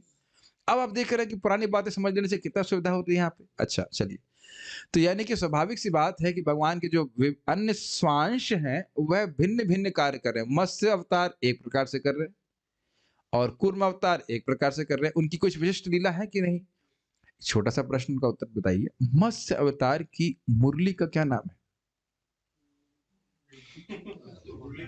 मुरली नहीं है। समझ में आ गया? तो मुरली नहीं बजा रहे हैं आप। समझ, कहीं मुरली नहीं बजा रहे, मुरली बजाना आता नहीं है क्या? नहीं आता, सब कुछ है, लेकिन मुरली नहीं बजाएंगे। ठीक, नरसिंह देव जी की ने क्या डांसिंग स्टेप्स आते हैं नरसिंह देव जी को? क्या प्रश्न, क्या उत्तर होगा? बिल्कुल आते हैं। अरे नरसिंह देव जी सामने क्षमा कीजिएगा, लेकिन हम कोई मजाक नहीं कर रहे। लेकिन नरसिंह देव जी अब डांसिंग तो खूब अच्छे से जानते हैं, लेकिन डांसिंग करते नहीं है। वो युद्ध ही करेंगे बस। ये बात समझ में आ रही, सामर्थ्य है उनमें, लेकिन वो प्रस्तुत नहीं कर रहे उस तरह से, अपनी ही इच्छा से। मैं भूल गया नरसिंह देव साहब नहीं है। Please forgive me, I am your humble servant. Just to explain this point, मैं खाली बात समझाने का प्रयास कर रहा हूँ। डर लग रहा है। सदा में अब तू भगवान मेरी रक्षा करे। भगवान भगवान विनोद स्वीकार करते तो नहीं करते भगवान। अब कहो किसकी इच्छा से नहीं करते? अपनी इच्छा से नहीं करते, अपनी इच्छा से नहीं करते। क्या वह हिरण्यकश्यप के सामने मुरली बजाते हुए नहीं आ सकते थे? बिल्कुल आ सकते थे। लेकिन उसके लिए मुरली नहीं जरूरी थी। उस टाइम उसको फाड़ने के लिए वही रूप चाहिए था। ओके, समझ गए आप लोग? कि भगवान के सारे स्वांश स्वयं रूप कृष्ण के भगवान के सामने के समान सारी लीला नहीं करते, लेकिन कुछ प्रयोजन कॉमन होते हैं।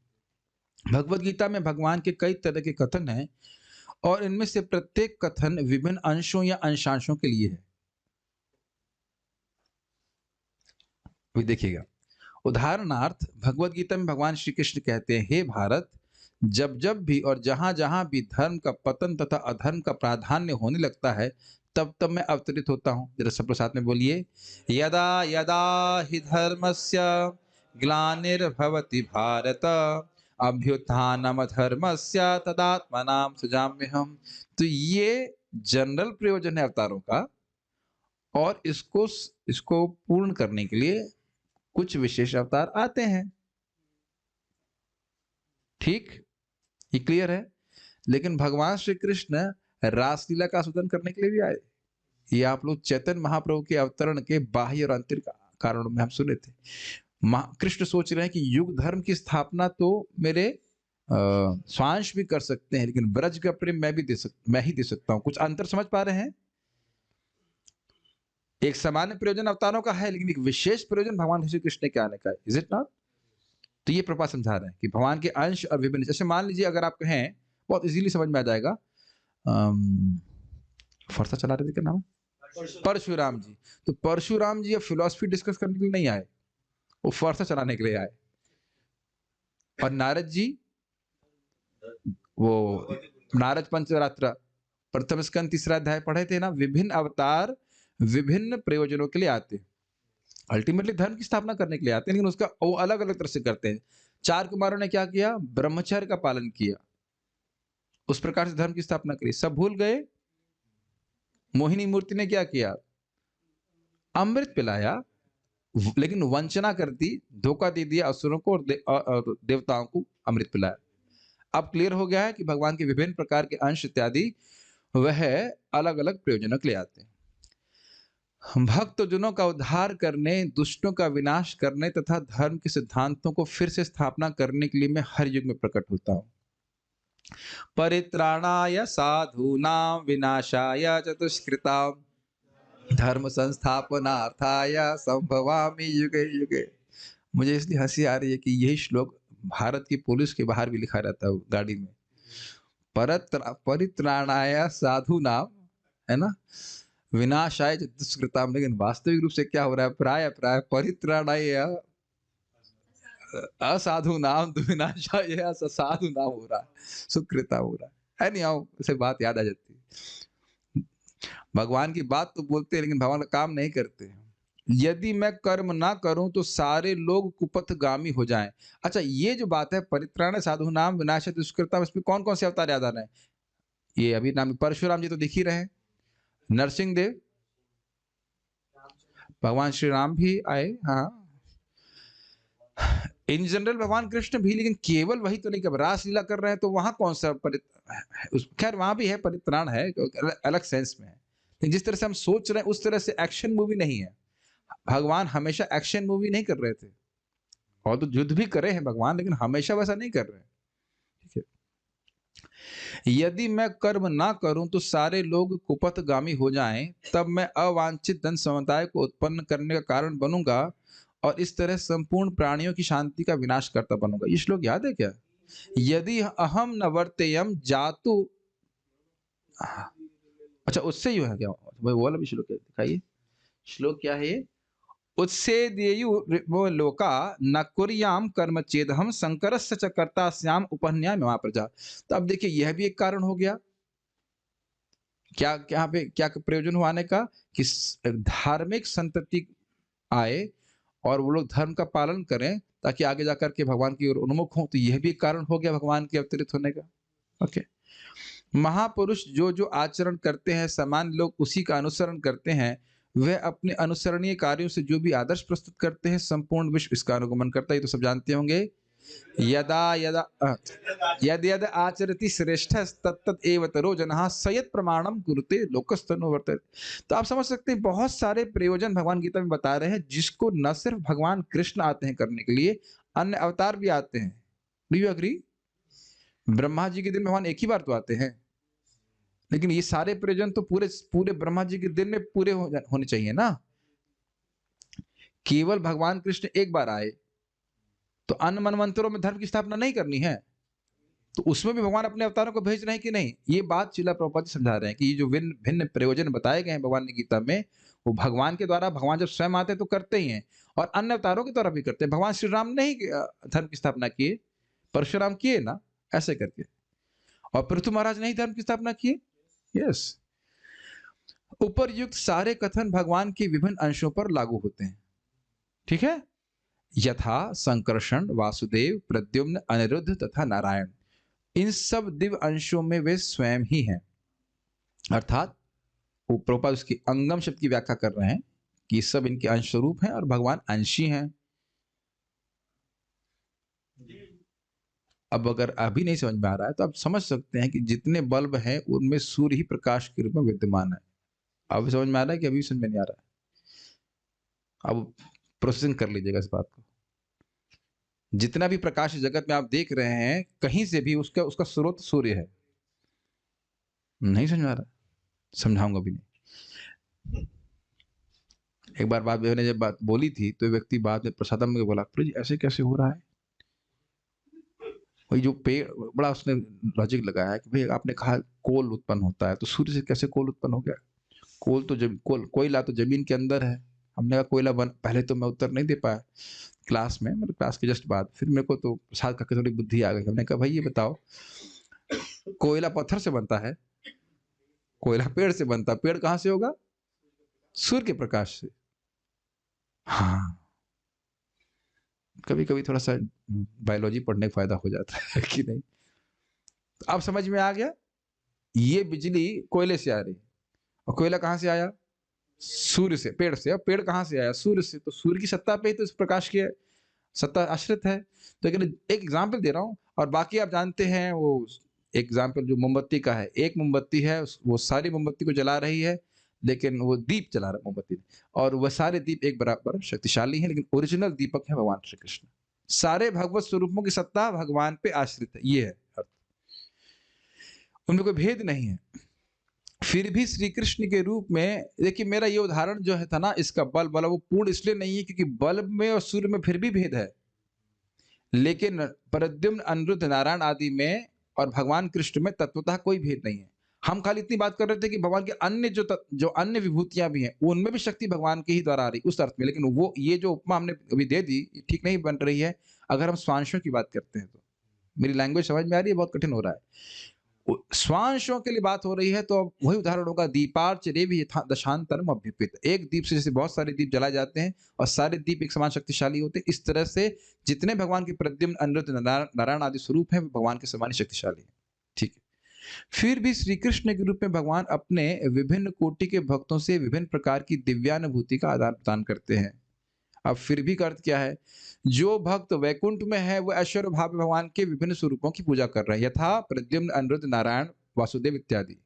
लेकिन अब जो गोलोक के प्रेमी हैं, या अब द्वारका चले जाएं तो उन लोग का प्रेम अधिक बढ़ा हुआ है, तो भगवान उनसे और आत्मीयता में आदान प्रदान कर रहे हैं। वही भगवान है, और गोलोक में इतना आत्मीयता हो जाती है कि कंधे पे विचर जा रहे हैं, वही भगवान है। ओके, ठीक है। तो भी भगवान कृष्ण अपने मूल रूप में ब्रह्मा के प्रत्येक 24 घंटों में, या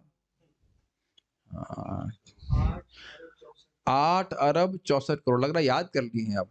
ठीक है, 8 अरब 64 करोड़ सौर वर्षों के बाद प्रत्येक ब्रह्मांड में एक बार प्रकट होते हैं और उनकी सारी दिव्य लीलाएं प्रत्येक ब्रह्मांड में क्रमशः दिखाई पड़ती हैं। इसकी व्याख्या बहुत बार हम कर चुके हैं, तो यहाँ नहीं कर रहे हैं। थोड़ा सा हिंट कर दे रहा हूँ, जैसे सूर्य इस समय भी कहीं ना कहीं उदित हो रहा है, तो किसी न किसी ब्रह्मांड में भगवान की लीला चल रही है। इसको पहले बहुत बार हम भीष्म देव की प्रसंग में समझा चुके थे, तो समझते हैं इस बात को। अभी भी सूर्य कहीं उदित हो रहा है कि नहीं, और हर क्षण कहीं सूर्य उदित हो रहा है कि नहीं, नहीं समझ में आ रहा। इस समय सूर्य कहीं उदित हो रहा है, और हर क्षण सूर्य कहीं ना कहीं उदित हो रहा है, और हर क्षण सूर्य कहीं ना कहीं अस्त भी हो रहा है। तो उसी तरह भगवान की लीला एक के बाद एक हर ब्रह्मांड में चलती रहती है। इस समय कहीं पूतना मारी जा रही है। हाँ, एक भक्त पूछा कि वही मारी जा रही है। अरे भक्त लोग तो क्या प्रश्न करते, बोले लगता है ना ड्रामा आर्टिस्ट कम होता है तो उसी को घुमाते रहे। नहीं, वही ड्रामा आर्टिस्ट नहीं है। बहुत लोग उद्धार कर देंगे, भगवान ऐसा कर सकते हैं। कैसे भोले वाले प्रश्न करते हैं, वही पूतना मारी जा रही है, भगवान फिर से गोलोक से बुलाएंगे, चलो पूतना बनो, फिर मारूंगा तुमको, फिर वापस जाओ। ठीक है, ऐसा नहीं है। ये समझने का प्रयास कीजिए कि भगवान के अवतार तो अवतारा ही संख्य या हरे सत्व निधेद जा। भगवान के हरि हरि जो है, जो सत्व की निधि हैं, उनके अवतार तो असंख्य वो होते ही रहते हैं, फिर भी भगवान कृष्ण आते, ये प्रभात कह रहे हैं। कुछ अंतर समझ रहे हैं? ये श्लोक कहाँ का है? श्रीमद् भागवतम के प्रथम स्कंद के 3 अध्याय का। ये बहुत अच्छे से हम लोग पढ़े थे। अवतारा ही निश्चित ही, अवतारा ही असंख्यया हरे सत्व निधे दुजा। सुना है, याद है? निश्चित रूप से असंख्य अवतार है, जितने मैंने बता दिए उतने नहीं, असंख्य अवतार है, आते ही रहते हैं। लेकिन एक जैसे एक अक्षय जल प्रपात हो, उससे बस धारा निकलती रहती है, उस तरह से आते रहते हैं। ठीक है, लेकिन फिर भी भगवान श्री कृष्ण ब्रह्मा जी के दिन में ब्रह्मांड में एक बार आते हैं। तो विशेष प्रयोजन से, आप जानते हो प्रयोजन क्या है? ब्रज का प्रेम देने के लिए। किंतु निपट अनजान व्यक्ति के लिए भगवान कृष्ण, भगवान वासुदेव आदि के कार्य जटिल समस्याएं बने रहते हैं। क्यों समस्या बने रहते हैं? क्योंकि आध्यात्मिक सत्य के बारे में कुछ नहीं जानते। कैसे व्यक्ति कभी अपने से सोच सकता है कि देह और देही का भेद नहीं होता है? यह नहीं हो सकता है। आप कृपया अपनी आध्यात्मिक बुद्धि से मत सोचिए कि हम लोग उसी तरह से सोचने के लिए अभ्यस्त हो गए हैं। बहुत अच्छी बात है हमारे लिए। हम कभी नहीं सोचेंगे भगवान शरीर त्यागते हैं, इज इट नॉट? कितना भाग्य है हमारा। और वो कभी नहीं सोचेंगे कि भगवान सशरीर, सो कॉल्ड सविग्रह अपने धाम को चले जाते हैं। मेरी बात को समझ रहे हैं? अगर नहीं तो आप एक रिकॉर्डिंग माइक लेके और मोबाइल में लगा कर अटैच करके पूछिए कि आप भगवान के तत्वभाव के बारे में क्या बोलते हैं। अरे वो तो गाला था, उसे तो वहां बैलिया मार दिया, उसको तो लोग जो है भगवान घोषित कर दिए, इत्यादि इत्यादि। मुझे बोला ऐसे बहुत से लोग बोलते हैं। दो वाटर टाइट कंपार्टमेंट या वाटर टाइट कॉम्प्रिहेंशन लेवल है, समझने की क्षमता। वाटर टाइट समझ रहे हैं? मान लो, हमारे भक्तों को सबको समझाना पड़ता है ये शब्द, इसका अर्थ क्या होता है। मानो ये कंपार्टमेंट है, ये ग्लास है और एक दूसरा ग्लास है, मेरे पास दूसरा ग्लास नहीं है, तो इसका पानी उसमें नहीं और उसका पानी इसमें नहीं। ओके, बोतल दीजिए, ये अच्छा एग्जांपल है। ये बोतल, वेरी गुड। ये से कह रहे हैं, ये इसको वाटर टाइट कहा जाएगा। इससे पानी देखिए नहीं इससे निकल नहीं सकता है। तो वह इसका पानी अगर दूसरी बोतल है तो इसमें मान लो मीठा पानी है, उसमें नमकीन पानी है, तो अब वो मेरी वाली बोतल कहाँ? यस, दूसरी वाटर बोतल बंद है ना, पानी बिगड़ना नहीं चाहिए, ठंड लग जाए। हाँ देखो ये अब, हाँ अब अच्छा किए, ड्रामा कर रहे हैं, अच्छा, इसे गुड प्रॉप। तो अब ये दोनों बोतल दिख रही है, मैं इनका एडवर्टाइजमेंट नहीं कर रहा हूँ, घुमा देते हैं Milton. So these are both water tight, is it not? तो इसका पानी आप डालने का प्रयास करें, इसका पानी इसमें डालने का प्रयास करें, नहीं जाएगा। अब तो समझ में आ गया। तो ये एक व्यक्ति मान रहा है कि भगवान शरीर धारण किए हुए एक समान भौतिकतावादी व्यक्ति हैं, और दूसरा ये महापुरुष हैं, हम भी भगवान को सम्मान करते हैं, मानते हैं महापुरुष थे, भगवान नहीं बोलते, महापुरुष थे, अंश है, शक्ति थे, विभूति थे। ऐसे बोलते हैं। और दूसरी तरफ भक्त लोग मानते हैं कि श्याम कृष्ण दिव्य हैं, गोविंदम आदि पुरुषम तमहम भजामि। तो ये शास्त्र श्रवण करने का भय, तो इसीलिए प्रपात कह रहे हैं कि जटिल समस्या मत। जब तक व्यक्ति भगवान की दिव्यता को नहीं समझेगा, और क्लियर, जब तक भगवान की अचिंत्य शक्ति को स्वीकार नहीं करेगा, वह भगवान को कभी नहीं समझ सकता। तो भक्त लोग शास्त्र श्रवण करके समझते हैं कि भगवान की अचिंत्य शक्तियां हैं। कहो भगवान अपने ही विग्रह को कैसे ले जाते हैं वैकुंठ में? अचिंत्य शक्ति। सारे फॉर्मूले, सारे प्रश्नों का एक ही उत्तर, भगवान अपने नाम से अभिन्न कैसे हैं? अचिंत्य शक्ति। भगवान अपने विग्रह से कैसे अभिन्न है? अचिंत्य शक्ति। कितना इजी है, एक पेपर में सारा एक ही उत्तर है, अचिंत्य शक्ति, अचिंत्य शक्ति, अचिंत्य शक्ति। चिंतन छोड़ो, स्वीकार कर लो कि अचिंत्य शक्ति। कितना इजी है कि नहीं? ये बात बोल रहे हैं। नहीं तो समझेंगे भाई हम तो कर नहीं सकते, हम तो बूढ़ा होकर के दांत टूट करके मरते हैं, तो भगवान भी ऐसे मरते होंगे ऐसे करके। ठीक है, तो ये बात समझना है, जटिल ही बनी रहती है। आप देखिए कि श्रद्धा से प्रभुपाद और आचार्यों की बात स्वीकार कर लेते हैं, सारी बातों का समन्वय हो जाता है। और नहीं तो दिमाग ही लड़ाता रहता है, व्यक्ति समझ ही नहीं पाएगा भगवान की बात को। Is it not mercy? Yes. स्वयं भगवान तथा भगवान की दिव्य शरीर में कोई भी अंतर नहीं है। ये एक पहली जटिलता है, क्योंकि यहां पे आप अंतर देख रहे हो। ठीक है, कोई ऐसी वस्तु नहीं कि भाई रोटी रोटी करते हुए रोटी उपस्थित हो जाए, ऐसा तो होता नहीं। विभिन्न अंश तरह तरह के कार्य संपन्न करते हैं, किंतु जब भगवान सशरीर श्री कृष्ण के रूप में प्रकट होते हैं, तब उनके अन्य अंश भी उनकी अचिंत्य शक्ति योग माया से उनके साथ हो लेते हैं।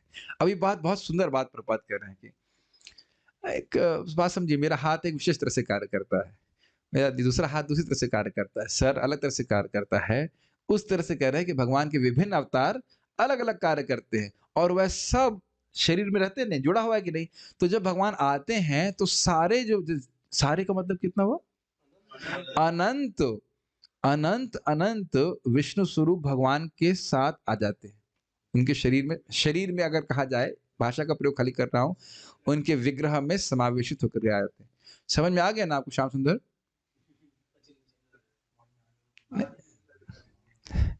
ओ इस बैट लोगो लगा दीजिए, पीछे वाले श्याम सुंदर, समझ में आ गया ना आपको? तो आप देखेंगे कि हम में से किसी को समझ में नहीं आया है। Is it not? आपको समझ में आ गया है?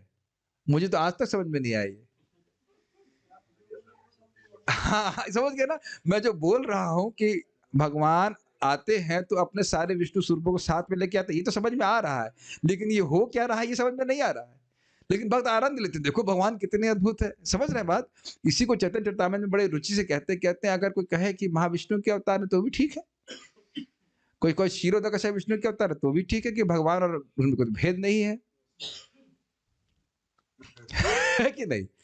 कुछ लोग कहते हैं वो उनके बाल से आ गए भगवान कृष्ण, वो भी ठीक है। अलग अलग शास्त्र वर्णन कर रहा है अलग अलग दृष्टि से, क्योंकि जब भगवान आते हैं कृष्ण तो सारे अवतार उनके सम्मिलित होते हैं। तो भक्त श्रद्धा से स्वीकार करते हैं और कहते हैं गोविंदम आदि पुरुषम तमहम भजामि। ये नहीं कहते गोविंदम निर्विशेषम तमहम। कोई अच्छा बात कोई नहीं बोला, कोई साथ नहीं देना अगर से कोई बोले तो। ठीक है, ओके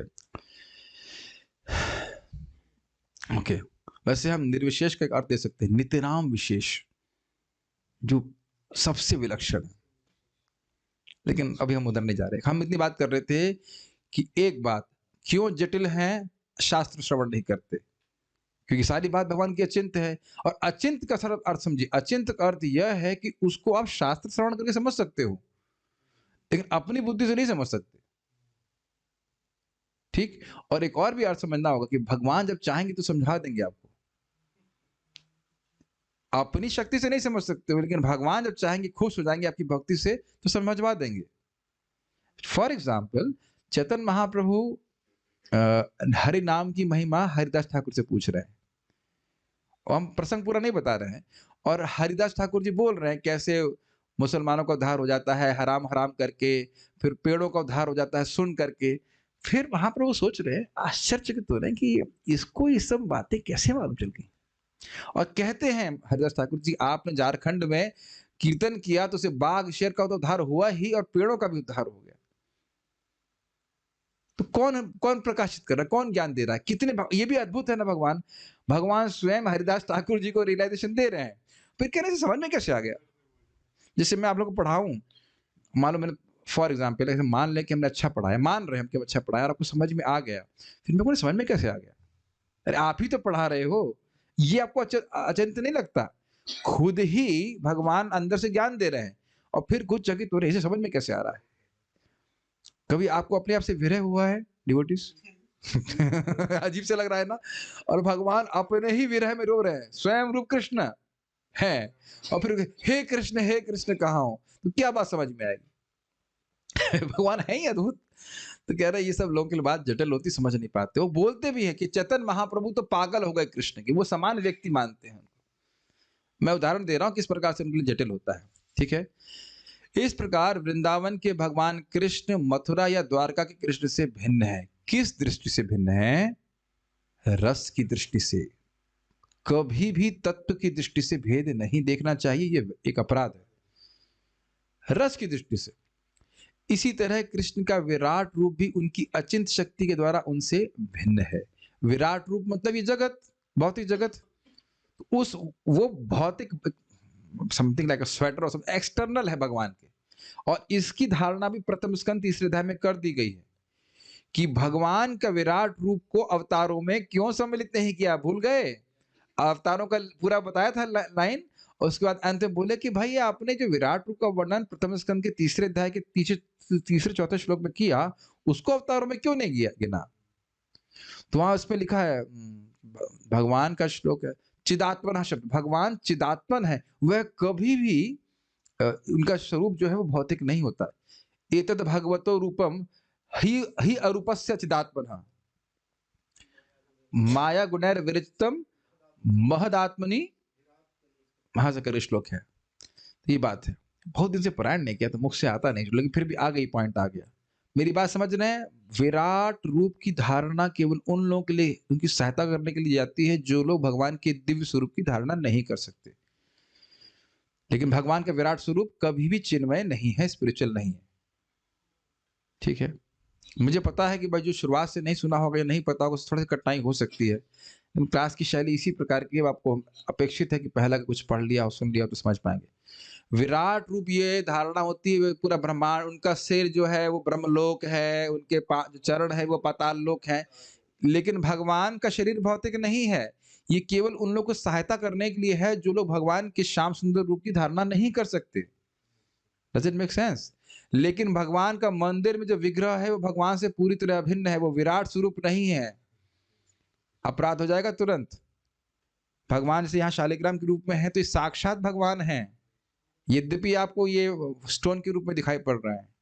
ये बात ध्यान रखिएगा, वो साक्षात विद्वान है। क्या है? प्रतिमा नहीं तुम्ही साक्षात ब्रजेंद्र नंदन। दोनों बातों को बैलेंस करके चलिएगा प्लीज। ये घटना ही कठिनाई हो सकती है, अच्छा विराट रूप भौतिक है तो विग्रह भी भौतिक है, तो इसका भौतिक आप सोचने लग जाओ तो ना, भगवान का विग्रह साक्षात भगवान, बातें भी करता है भक्तों से, विराट रूप बातें ही करता है बाय द वे, ठीक है। कुरुक्षेत्र के युद्ध स्थल में प्रदर्शित विराट रूप उनके रूप की भौतिक अवधारणा है। क्लियर? अतएव यह समझ लेना चाहिए कि जब बहेलिया के तीर कमान से भगवान कृष्ण बाह्य दृष्टि से मारे गए, तब भगवान अपना तथाकथित भौतिक शरीर इसी संसार में छोड़ते गए। अब तो बड़ा स्पष्ट और क्लियर हो रहा है ये प्रभुपाद जी क्यों व्याख्या कर रहे हैं, जो श्रीधर स्वामी जी अर्थ लिए थे उसके अनुसार, और जो बाह्य अर्थ लिया गया था जिसमें सिस्टर महाराज बोल रहे हैं कि क्या कृष्ण अपना शरीर छोड़ दिए, जिससे वह लीला कर रहे थे छोड़ दिए, तो क्या कृष्ण अपने विराट स्वरूप से लीला कर रहे थे? केवल एक नास्तिकों को भ्रमित करने के लिए उन्होंने इस प्रकार से अपना बाह्य शरीर से मतलब है कि बाह्य स्वरूप जो विराट स्वरूप है भौतिक तत्वों से बना, उसको त्याग दिया। भगवान की लीला, भगवान का विग्रह पूरी तरह से स्पिरिचुअल है। बहुत प्रोसेसर पे लोड पड़ रहा है, समझ में आ रहा है? तो इसीलिए लोग YouTube पे वीडियो बना बना के बोलते हैं कृष्ण की मृत्यु कैसे हुई। प्रमाण है, क्योंकि वो ऐसा मानना चाहते हैं, इसलिए भगवान ने ऐसी लीला करी। जैसे समझिए, वो हम लोग वहां जादू देखने के लिए बैठे थे, उससे भगवत गीता का उपदेश सुनने के लिए नहीं बैठे थे। तो इसीलिए उसने ऐसा प्रस्तुत किया कि टोपी पहनाई, हमको टोपी पहना दी, टोपी पहनाई, उसके ऊपर तेल डाला, उसको आग लगा दी, यही देखने के लिए ही हम बैठे हैं। आप रिलेट कर पा रहे हो? हम जादू देखने की इच्छा से ही बैठे हैं, वास्तविकता की बात नहीं पूछ रहे हैं कि प्रभु जी आपने 16 माला करी कि नहीं, वो डिवोटी था। ये पूछने नहीं बैठे उस जादूगर से। तो लोग चाहते हैं, विश्वास करें कि कृष्ण एक सामान्य व्यक्ति हैं, तो वो कहते हैं भगवान कहते ठीक है, आप कोई जादू देख रहा है तो हम जादू दिखा देते। कुछ समझ आ गया? ठीक है। भगवान तो कैवल्य हैं और उनके लिए पदार्थ तथा आत्मा में कोई अंतर नहीं, क्योंकि उन्हीं से पृथक वस्तु उत्पन्न हुई है। तो वो जो शरीर भी है वो भगवान की शक्ति ही है, उससे भगवान से एक दृष्टि से अभिन्न है, क्योंकि शक्ति और शक्तिमान में भेद नहीं होता। लेकिन भगवान स्वरूपतः चिदानंद है। अतएव उनके द्वारा एक शरीर को त्यागना या दूसरे शरीर ग्रहण करने का अर्थ यह नहीं है कि वे सामान्य जीव जैसे हैं जो कर्माधीन होकर के शरीर त्यागता है। और तो इसका मतलब है कि त्यागते हैं शरीर, शरीर वे नहीं त्यागते हैं, वे केवल एक दृश्य प्रस्तुत कर रहे हैं। ऐसे सारे कार्यकलाप उनकी अचिंत्य शक्ति के कारण एक ही साथ एक तथा भिन्न भिन्न है। जब महाराज युधिष्ठिर उनके अंतर्धान होने की संभावना से शोकाकुल थे, तो यह अपने घनिष्ठ मित्र के अंतर्धान होने पर शोक करने की प्रथा स्वरूप था। लेकिन वास्तविकता तो यह है कि भगवान कभी भी अपना दिव्य शरीर नहीं त्यागते, जैसा कि अल्पज्ञानी लोग भ्रमवश सोचते हैं। अब मैं समझता हूँ कि बिल्कुल क्लियर समझ में आ रहा होगा। प्रभुपाद ने बहुत ही सुंदर तरह से दोनों टीकाओं का समन्वय किया है। शोक से अभिभूत होने के कारण वैसा बोल रहे हैं कि क्या कृष्ण ने शरीर छोड़ दिया, क्या कृष्ण की मृत्यु हो गई, इस तरह से बोल रहे हैं, लेकिन वो केवल शोकाकुल होकर के बोल रहे हैं। वास्तविकता क्या है? भगवान कभी अपना शरीर नहीं त्यागते, हमेशा विद्यमान रहते हैं। Is that okay? और भ्रम का मतलब ही होता है वस्तुओं को यथावत ना देखने की शक्ति, या यथावत देख पाने की अशक्यता, असमर्थता, वो नहीं देख पा रहे इस बात को। भगवत गीता में आप लोगों को बहुत आसान लग रहा होगा, शायद कुछ लोगों को तो आसान लग रहा होगा। जरा जाइएगा नेहरू प्लेस में, समझाइएगा इस बात। मुझे वही याद आ रहा है अभी, दिल्ली का नेहरू प्लेस जहाँ सब लोग सीडी वीडी बेचते हैं, तो वहां समझाना इस बात को। शक्ल देखेगा बैठकर क्या बात हो रही है। ये तो जब हम साधना कर रहे हैं, भजन कर रहे हैं, तब कुछ कुछ बात समझ में आ रही है, थ्योरी समझ में आ रही है। We are blessed. Bhagavad Gita में स्वयं भगवान ने ऐसे अल्पज्ञों की भर्त्सना की है और उन्हें मूढ़ कहा गया है। श्लोक याद है किसी को? क्या श्लोक है? शुरू कीजिए। नाहम, नहीं वो तो है नहीं, मूड क्या स्पेशल मूड, नाहम प्रकाश सर्वस्य, नहीं नहीं नहीं नहीं, मूढ़ो भी ना अभिजानाति मामेभ्यः परमव्ययम्, एक ये भी है। और जगह मूड भगवान बोले हैं, अव्यक्तम व्यक्ति मापन्नम मन्यते माम अबुद्धया परम भावम जानन्तो मम भूत महेश्वर। एक ये है कि बुद्धि ही नहीं, वो सोचते हैं कि व्यक्त अव्यक्त से मैं आ गया, अव्यक्त होकर के। एक और है मानुष अवजानन्ति, जानते ही नहीं, अवजानन्ति माम मूढ़ा मानुषिम तनुमाश्रितम, अवजानन्ति माम मूढ़ा, मूढ़ लोग मुझे नहीं जानते हैं। बहुवचन में प्रयोग कर रहे हैं, एक नहीं बहुत सारे हैं। अवजानन्ति माम मूढ़ा, क्यों बोल रहे हैं ऐसा? मानुषिम तनुमाश्रितम, वो सोचते हैं कि मानव का तनु, मानव के शरीर का आश्रय लेके मैं प्रकट होता हूं। तो क्या है आपका भाव, क्या है? तो कहते हैं परम भावम, कि मैं महाविष्णु का भी स्रोत हूं। परम भावम अजानन्तो, नहीं जानते हैं। मम भूतः महेश्वरम, मैं इस सभी जीवों का, सभी वस्तुओं का महान ईश्वर हूं। ठीक है? तो इसलिए भगवान वहां पर डांट रहे हैं इस बात को। तो अल्प ज्ञानी, उनका ज्ञान बहुत कम है, भगवद गीता को समझते नहीं। भगवान के शरीर त्याग का अर्थ यह हुआ कि उन्होंने पुनः अपने अंशों को अपने अपने दिव्य धामों में छोड़ दिया, जिस तरह इस संसार में उन्होंने अपना विराट रूप छोड़ा था। तो वह बिल्कुल आप लोगों के दिमाग में क्लियर हो जाना चाहिए कि भगवान जब यहाँ से तिरुभाव हुआ, भगवान वापस गए, तो उन्होंने एक दृश्य प्रस्तुत किया कि उनका शरीर छोटा हुआ है, एक पॉइंट। और वह उनके विराट रूप से, मतलब भौतिक जो तत्वों से बना हुआ शरीर था, और वह भी भगवान में सम्मिलित था। वो भगवान से अलग नहीं है, वो भगवान नहीं है, लेकिन भगवान ने ऐसा दृश्य प्रस्तुत कर दिया। क्लियर? और आप देखो कि हम लोग भी कंफ्यूज हो रहे हैं ना कि हुआ क्या एक्चुअली। भगवान तो चिन्मय है, उनमें कोई जड़ हो नहीं सकता है। मैं अभी बोल गया तो मुझे लग रहा है शायद भ्रम हो रहा है कि मैं कह रहा हूं कि भगवान में कुछ जड़ है, लेकिन भगवान से बाहर क्या है ये बताइए आप। भगवान कितना अमेजिंग है ना, भगवान में जड़ कुछ भी नहीं है, लेकिन भगवान से बाहर कुछ भी नहीं है। अगर इस अर्थ में समझे तो भगवान तो पूरा कंडेंस्ड ब्लिस चिन्मय है, लेकिन ऐसा दृश्य प्रस्तुत कर रहे हैं कि देखो कृष्ण का शरीर। हाँ, उसको संस्कार किया हो जिसने भी किया, हम नहीं जान रहे कौन किया, ये वर्णन नहीं है, लेकिन मुझे एकदम से याद नहीं है अभी। तो देख रहे हैं कितना अद्भुत श्लोक है ये, समझ हो रहा है, कठिनाई तो नहीं हो रही। और दूसरा अर्थ यहाँ पे क्या समझना होगा कि भगवान के जो अंश उनके साथ आए थे उनको वापस वैकुंठ में स्थापित करने के लिए भगवान चले गए। अब मैं समझ रहा हूँ कि आप लोग थके तो नहीं होंगे, कुछ लोग ड्रॉप जरूर कर रहे हैं, लेकिन कोई बात नहीं, we will continue and persevere to finish this last श्लोक, उसके बाद हम रुकेंगे। कह रहे हैं कि उनकी ही कृपा से, मैं भी घड़ी देख रहा हूँ 8 घंटे नौकरी, 2 घंटे कथा भी नहीं, अभी तो 2 घंटा भी कथा नहीं, अब तो क्लास 7 बजे शुरू, 7 बजने 5 मिनट, आप लोग पहले क्यों आए, बाद में आते तब लगता है ये थोड़ी देर क्लास होती। अच्छा ठीक है, 4 घंटा हो गए, तो घड़ी देख रहे, मीटर को मीटर के हिसाब से क्लास हो रही है अच्छा ठीक है मजाक कर रहे हैं, ठीक है।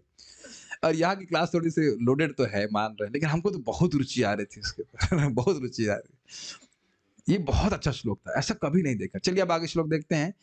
वह भगवान का स्मरण कर रहे हैं कि देखिए उन्हीं के अनुग्रह से सब कुछ हमारे जीवन में संपन्नता थी।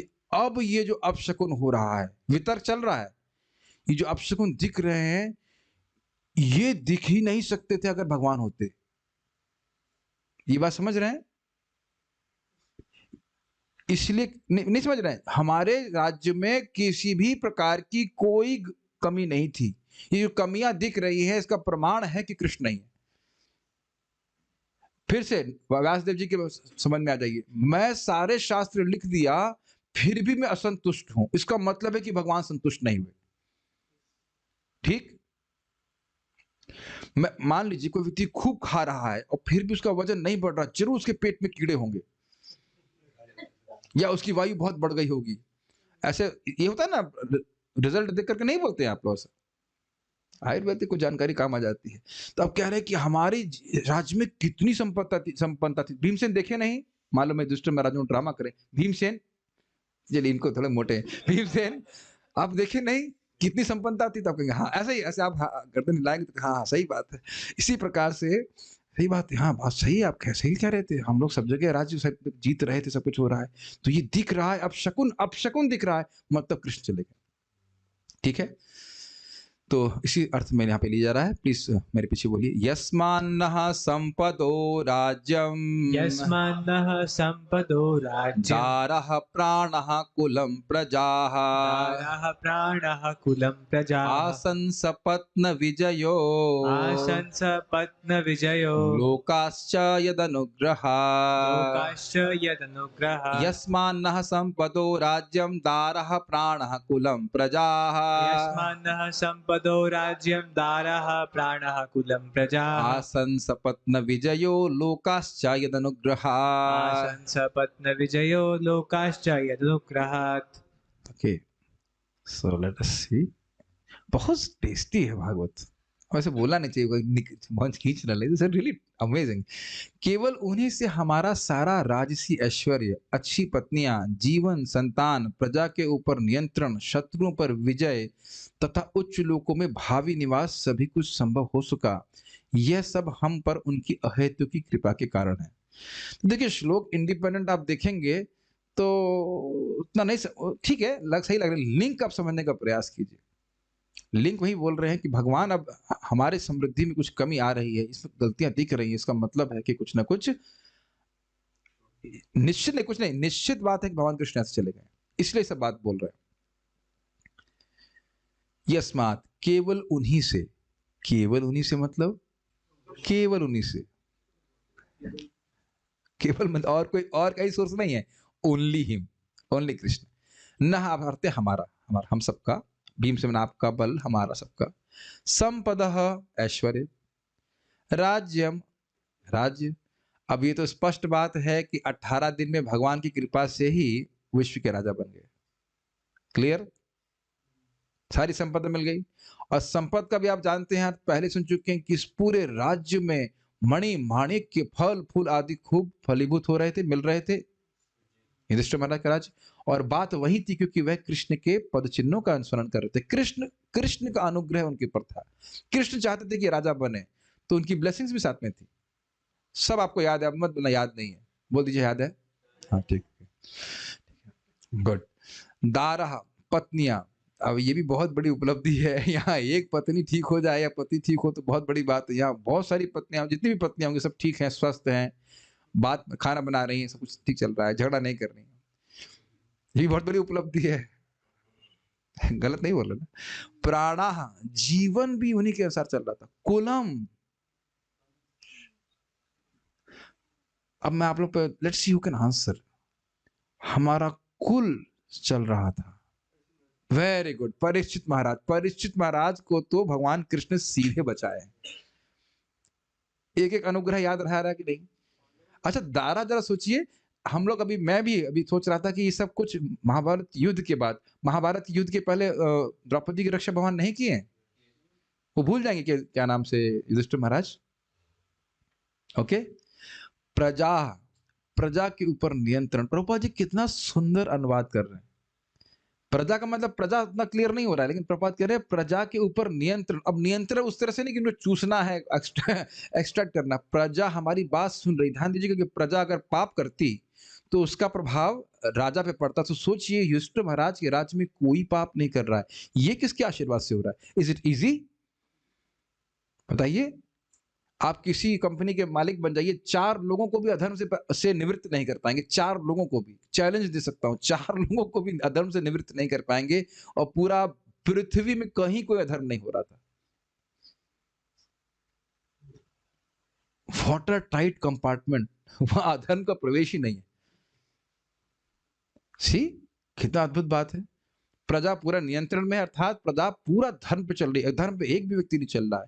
आसन प्राप्त हुआ, ये राजा के लिए अच्छी बात है ना कि सभी लोग धर्म का पालन करें। तो ये सब उन्हीं की वजह से हुआ। उसके बाद कह रहे हैं यदनुग्रहात, उन्हीं भगवान के अनुग्रह से, कृपा से, सपत्न विजय। सपत्न का मतलब होता है सौत। इस अगर सप सीधे सीधे अर्थ ले, लेकिन आप सपत्न का अर्थ यहाँ पे होता है शत्रु, प्रतिद्वंदी। अब देखते हैं कि 2 पत्नियां हैं, अगर एक पति की, तो उनमें आपस में कुछ क्या होता है, प्रतिस्पर्धा होती है। तो इसलिए सपत्न का मतलब यहाँ पे शत्रु। ऐसे सपत्न का मतलब होता है सौतन, या एक संपत्ति को डिवाइड करने वाला।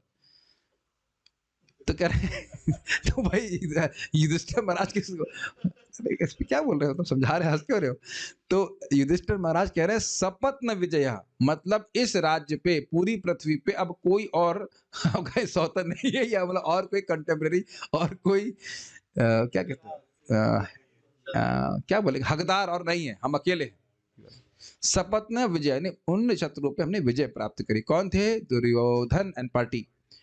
हमें शत्रुओं पर विजय और लोकाश्चा और उच्च लोकों में भावी निवास आसन अर्थात प्राप्त हो। अब ये बड़ी सुंदर बात है। देखिए भाई, यहाँ राजा बन जाओ, बहुत बढ़िया, लेकिन अब यमराज जी से तो नहीं जीतेंगे ना, पाप करके बैठे हैं मानो। तो कह रहे नहीं, जो यज्ञ इत्यादि हमने किए उससे हमारा स्वर्गलोक आदि भी पूरा पक्का है। तब आप फिर प्रश्न कर देंगे, भाई ये तो भगवान के पार्षद है, स्वर्गलोक क्यों जाएंगे? लोक रीति से बोल रहे हैं। हाँ, यस। यस्मान नह, दिख रहा है आपको न?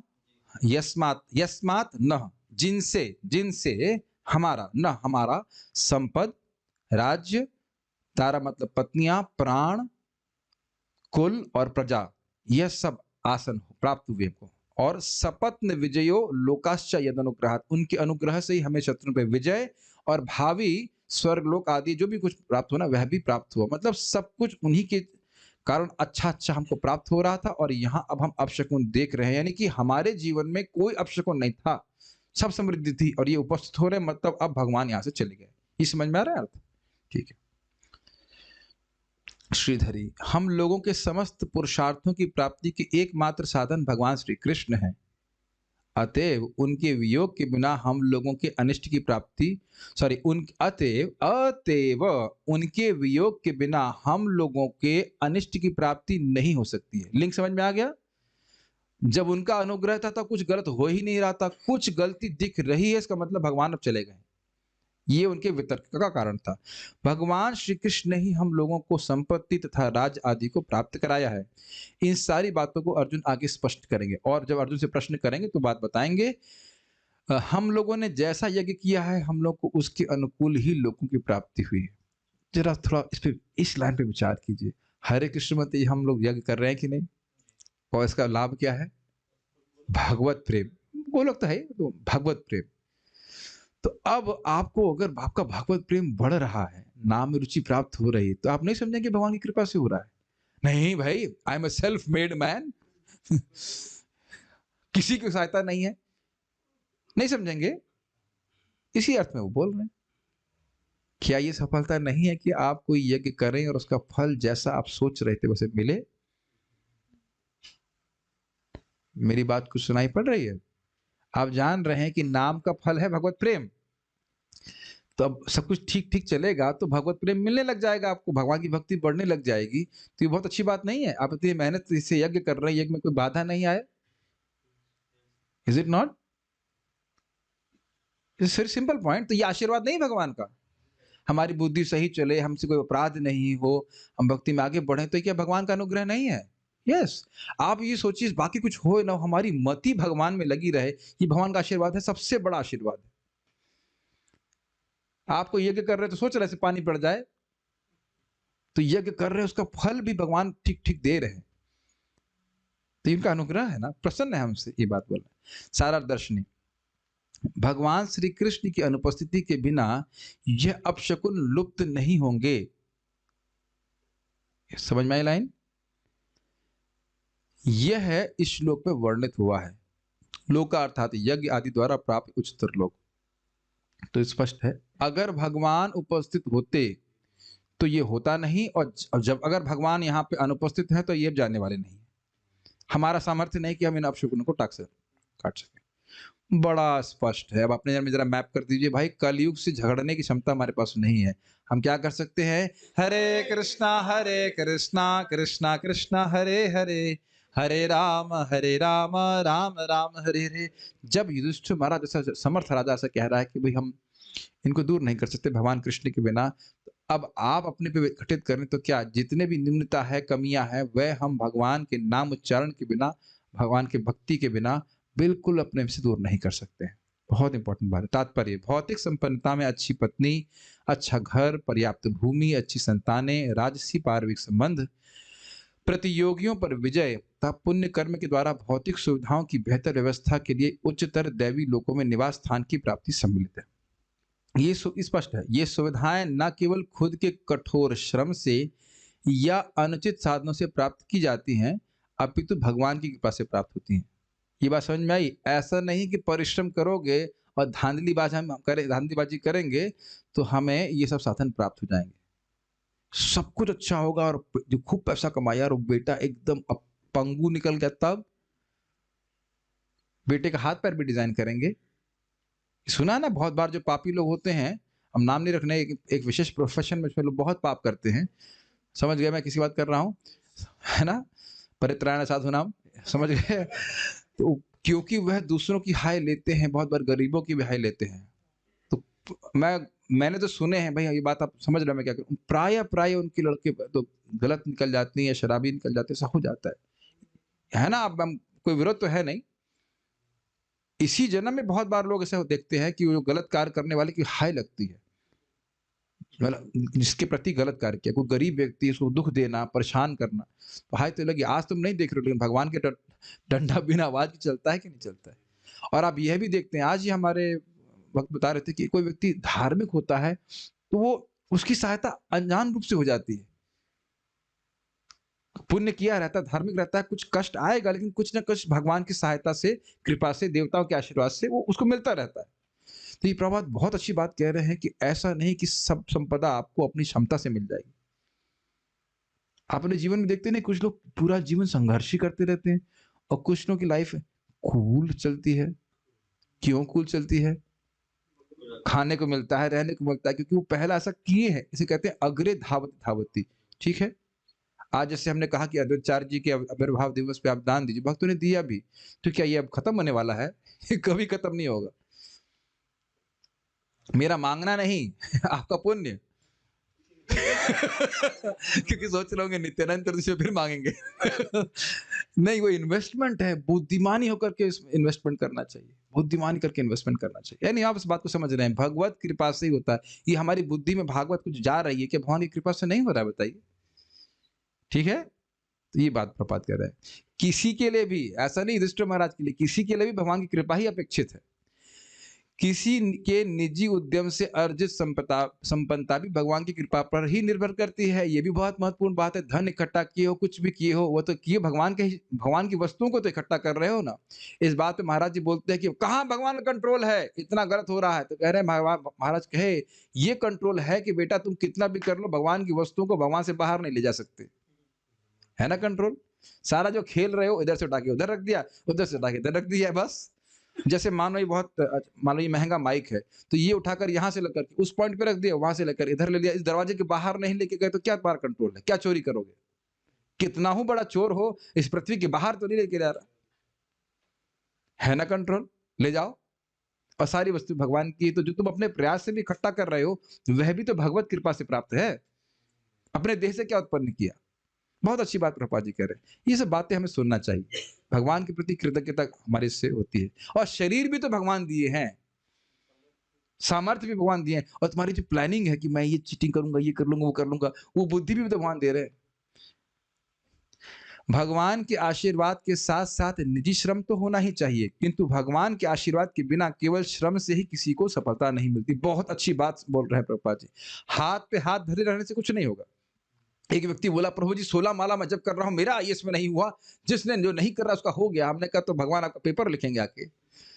आपको अपना अभ्यास प्रयास करना पड़ेगा, लेकिन यह नहीं सोचना चाहिए कि सारा कुछ मेरे ही प्रयास से हो जाएगा। ये कभी जब भी सोचेगा ना, व्यक्ति डिप्रेस हो जाएगा। और ये समझ लीजिएगा कि भगवान का आशीर्वाद होगा तो आप कितना कर लोगे, इसको लिमिट नहीं है। कृष्णदास कविराज गोस्वामी 90 साल में इतना महान ग्रंथ लिख दिए, कह रहे मुझे दिख नहीं रहा है, मुझे को सुनाई नहीं पड़ रहा है, और फिर भी मैं लिख रहा हूँ, कितना आश्चर्य है। और अंत में लिखते हैं, जो लिखवाना चाहता था वो अब और लिखवाना नहीं चाह रहा है, तो मैं रोक दे रहा हूँ। सी, वो जान रहे कि महाप्रभु उसको लिखवा रहे। बहुत अच्छे बात प्रभुपाद यहाँ पे कह रहे हैं। कलयुग का आधुनिकता प्रिय व्यक्ति निजी उद्यम में विश्वास करता है और परमेश्वर के आशीर्वाद को नकारता है। ये गलत बात है। जबकि युधिष्ठिर महाराज जैसा महाबाहु परम समर्थ राजा मान रहे हैं कि उनके अनुग्रह पे ही हम जी रहे थे। एक जगह हम और भी सुन रहे थे कि आपके अनुग्रह से हम जी रहे हैं। जब भगवान कृष्ण जा रहे थे, आपके अनुग्रह से हम जी रहे हैं, आपकी कृपा के, क्या हम लोग शब्द सुने थे, कृपा के भोजन पे ही हम जी रहे हैं, ऐसे करके था ना, मुझे कुछ था। बड़े कातर भाव में बोल रहे थे कि हमारे पास कोई सामर्थ्य नहीं, आपकी कृपा से ही हम जी रहे हैं, आप चले जाएंगे तो हम मृत हो जाएंगे। इस प्रकार की इतना सामर्थ्यवान व्यक्ति सब बोल रहा है, और यहाँ का हमारे जैसा कीड़ा सोच रहा है कि हम बहुत बड़े हीरो हैं, कोई सामर्थ्य नहीं है। तो विचार करने वाली बात है। यहाँ तक कि भारत के एक महान सन्यासी ने शिकागो में दिए गए अपने भाषण में परमेश्वर के आशीर्वादों का विरोध किया। समझ रहे होंगे आप। अब लेकिन वो क्या बोले हम नहीं जानते। लेकिन जहां तक वैदिक शास्त्रों का संबंध है, जैसा कि श्रीमद् भागवत के पृष्ठों में देखने में आता है, सभी प्रकार की सफलता का अंतिम अधिकार परमेश्वर के हाथों में रहता है। और वो परमेश्वर चैतन्य महाप्रभु क्या बोल रहे हैं, इहा हईते सर्व सिद्धि होई बे तुम्हार। महाप्रभु की आज्ञा है, हरे कृष्णा कृष्णा कृष्णा हरे हरे, हरे राम राम राम हरे। इससे तुम्हें सारी सिद्धियां प्राप्त हो जाएंगी। महाराज युधिष्ठिर अपनी निजी सफलता के प्रसंग में इस सत्य को स्वीकार करते हैं। कितना सुंदर बात है। ऐसा नहीं है कि भक्त भौतिक रूप से सफल नहीं होगा, ये नहीं हो सकता, लेकिन वो कभी इसको भूलना नहीं चाहिए कि जो कुछ भी है वो भगवान की कृपा से। ये आगे आप फिर अर्जुन के वक्तव्य में सुनेंगे। युधिष्ठिर महाराज तो समझ ही रहे हैं, अर्थात वे पूरी तरह मिथ्यांकार से रहित है कि मैं करने वाला हूं, और ये देख रहे कि हुआ है। लेकिन लोग भी मान सकते हैं कि साहब आपकी वजह से ही हुआ, लेकिन जानना वो जो कुछ भी हुआ है भगवान की कृपा से हुआ। कभी भी आपको अच्छा करो ना, पूछे कोई व्यक्ति कि भाई कैसे हो रहा है, हरि की कृपा से हो रहा है और वैष्णव की कृपा से हो रहा है, और उसको मानना भी चाहिए। हो सकता है हम बोल रहे हो, अंदर से बोलेंगे अब मैं नहीं करता तो कौन कैसे होता है। लेकिन आप जान रहे हो कि हम जो कुछ भी कर पा रहे हैं, हरि और वैष्णव की प्रभुपाद की कृपा से आप कुछ कर पा रहे हैं। ये स्वीकार कर रहे हैं कि अच्छा हो रहा है, लेकिन ये मत स्वीकार कीजिए कि हम करने वाले हैं। हम क्या थे तो हम जान ही रहे, और हम क्या हैं ये भी थोड़ा जान ही रहे हैं। नीचोपि यत् प्रसादात् स्यात् भक्ति शास्त्र प्रवर्तकः। अतएव मनुष्य के लिए करने योग्य यही होगा कि वह महान राजा एवं भगवान के भक्त के पदचिन्हों का अनुसरण करे, जिससे उसका जीवन पूर्णतः सफल बने, भौतिक रूप से भी आध्यात्मिक रूप से भी। यदि भगवान की मर्जी के बिना कोई सफलता प्राप्त कर सकता था तो कोई भी चिकित्सक वैद्य अपने रोगी को चंगा करने में असफल ना होता। आज भी वो बता रहे थे हमारे तनिष्क प्रभु की जो उनके गुरुजी हैं, ये कुछ बता रहे थे ना कि जब भी किसी को मेडिसिन देते तो स्मरण करते कि कृष्ण ठीक करने वाले हैं, और वो दवा भी स्मरण करके देते। और बता रहे थे कि शायद कभी उनका कोई पेशेंट गलत मतलब अचंगा नहीं हुआ, हर पेशेंट ठीक हो गया, यहाँ तक कि कैंसर वालों को भी ठीक कर दिया। अब आप मुझसे एड्रेस मत पूछिएगा, उनके उम्र 88 साल हो चुकी है, वो नहीं देखते किसी को, लेकिन कितना विश्वास था उनका भगवान के ऊपर। आधुनिकतम चिकित्सक के द्वारा रोगी की उन्नत चिकित्सा होने पर भी उसकी मृत्यु होती है। Operation successful, patient died. किंतु कभी कभी अत्यंत आशाहीन रोगी बिना किसी उपचार के आश्चर्यजनक रूप में चंगा हो जाता है। अतएव निष्कर्ष यह निकला कि सारी घटनाएं चाहे अच्छी हो या बुरी, भगवान की मर्जी के कारण ही घटती हैं। आज एक वक्त बहुत दुखी थे, हम कुछ नहीं बोलेंगे आगे क्यों दुखी थे, लेकिन ये नहीं समझ पा रहे कि भगवान की मर्जी के आगे कुछ नहीं होता है, और भगवान कभी गलत नहीं करते। कभी कभी भक्तों के संग कुछ गलत होता हुआ दिखता है तो हम कहेंगे भाई ये भक्त है तो हरे कृष्णा कर रहा है, वो गलत क्यों हो रहा है? गलत नहीं हो रहा है, वो भगवान के सब आयोजन से हो रहा है। कुछ तो भगवान व्यवस्था कर रहे हैं ताकि वो भक्त उनकी तरफ आए। यह भी समझ लीजिए कि दुख में डाल भी रहे हैं कृष्ण, तो भी इसीलिए कि वो उनकी तरफ आए। ऐसा नहीं कि हमेशा दुख में ही डालते हैं, लेकिन कदाचित दुख में डाल रहे हैं तो वो भी इसलिए कि वह उनकी तरफ आए, जिसने सिंसियरली भक्ति करी गंभीरता से। हम किसी के दुख में सुखी नहीं हो रहे हैं, लेकिन हम कंप्लेन नहीं कर रहे हैं। Does that make sense? ये मत सोचिए कोई भक्त दुख में है तो हम सुखी हो रहे हैं, ये हम नहीं सोच रहे हैं। लेकिन ये कभी नहीं सोच रहे थे कि भगवान कुछ गलत कर रहे हैं किसी के साथ। दोनों को बैलेंस कर पा रहे हैं? किसी भी सफल व्यक्ति को अपनी सफलता के लिए भगवान के प्रति कृतज्ञता का अनुभव करना चाहिए। युधिष्ठिर महाराज कर रहे हैं। अब आगे हम सुनेंगे, भीमसेन से वर्णन करेंगे किस प्रकार से वो उनको अपशकुन दिख रहे हैं। Just I take 1 or 2 comments और क्वेश्चंस, कोई नहीं है वैसे। ओके क्या व्यासदेव जी को गीता का ज्ञान महाभारत लिखने से पहले ही था? हाँ, भगवान व्यासदेव को तो हमेशा भगवान का ज्ञान रहता ही है, क्या दिक्कत है इसमें? तो कठिनाई नहीं। So we shall stop here. Shrimad Bhagavatam की जय, श्रील प्रभुपाद की जय।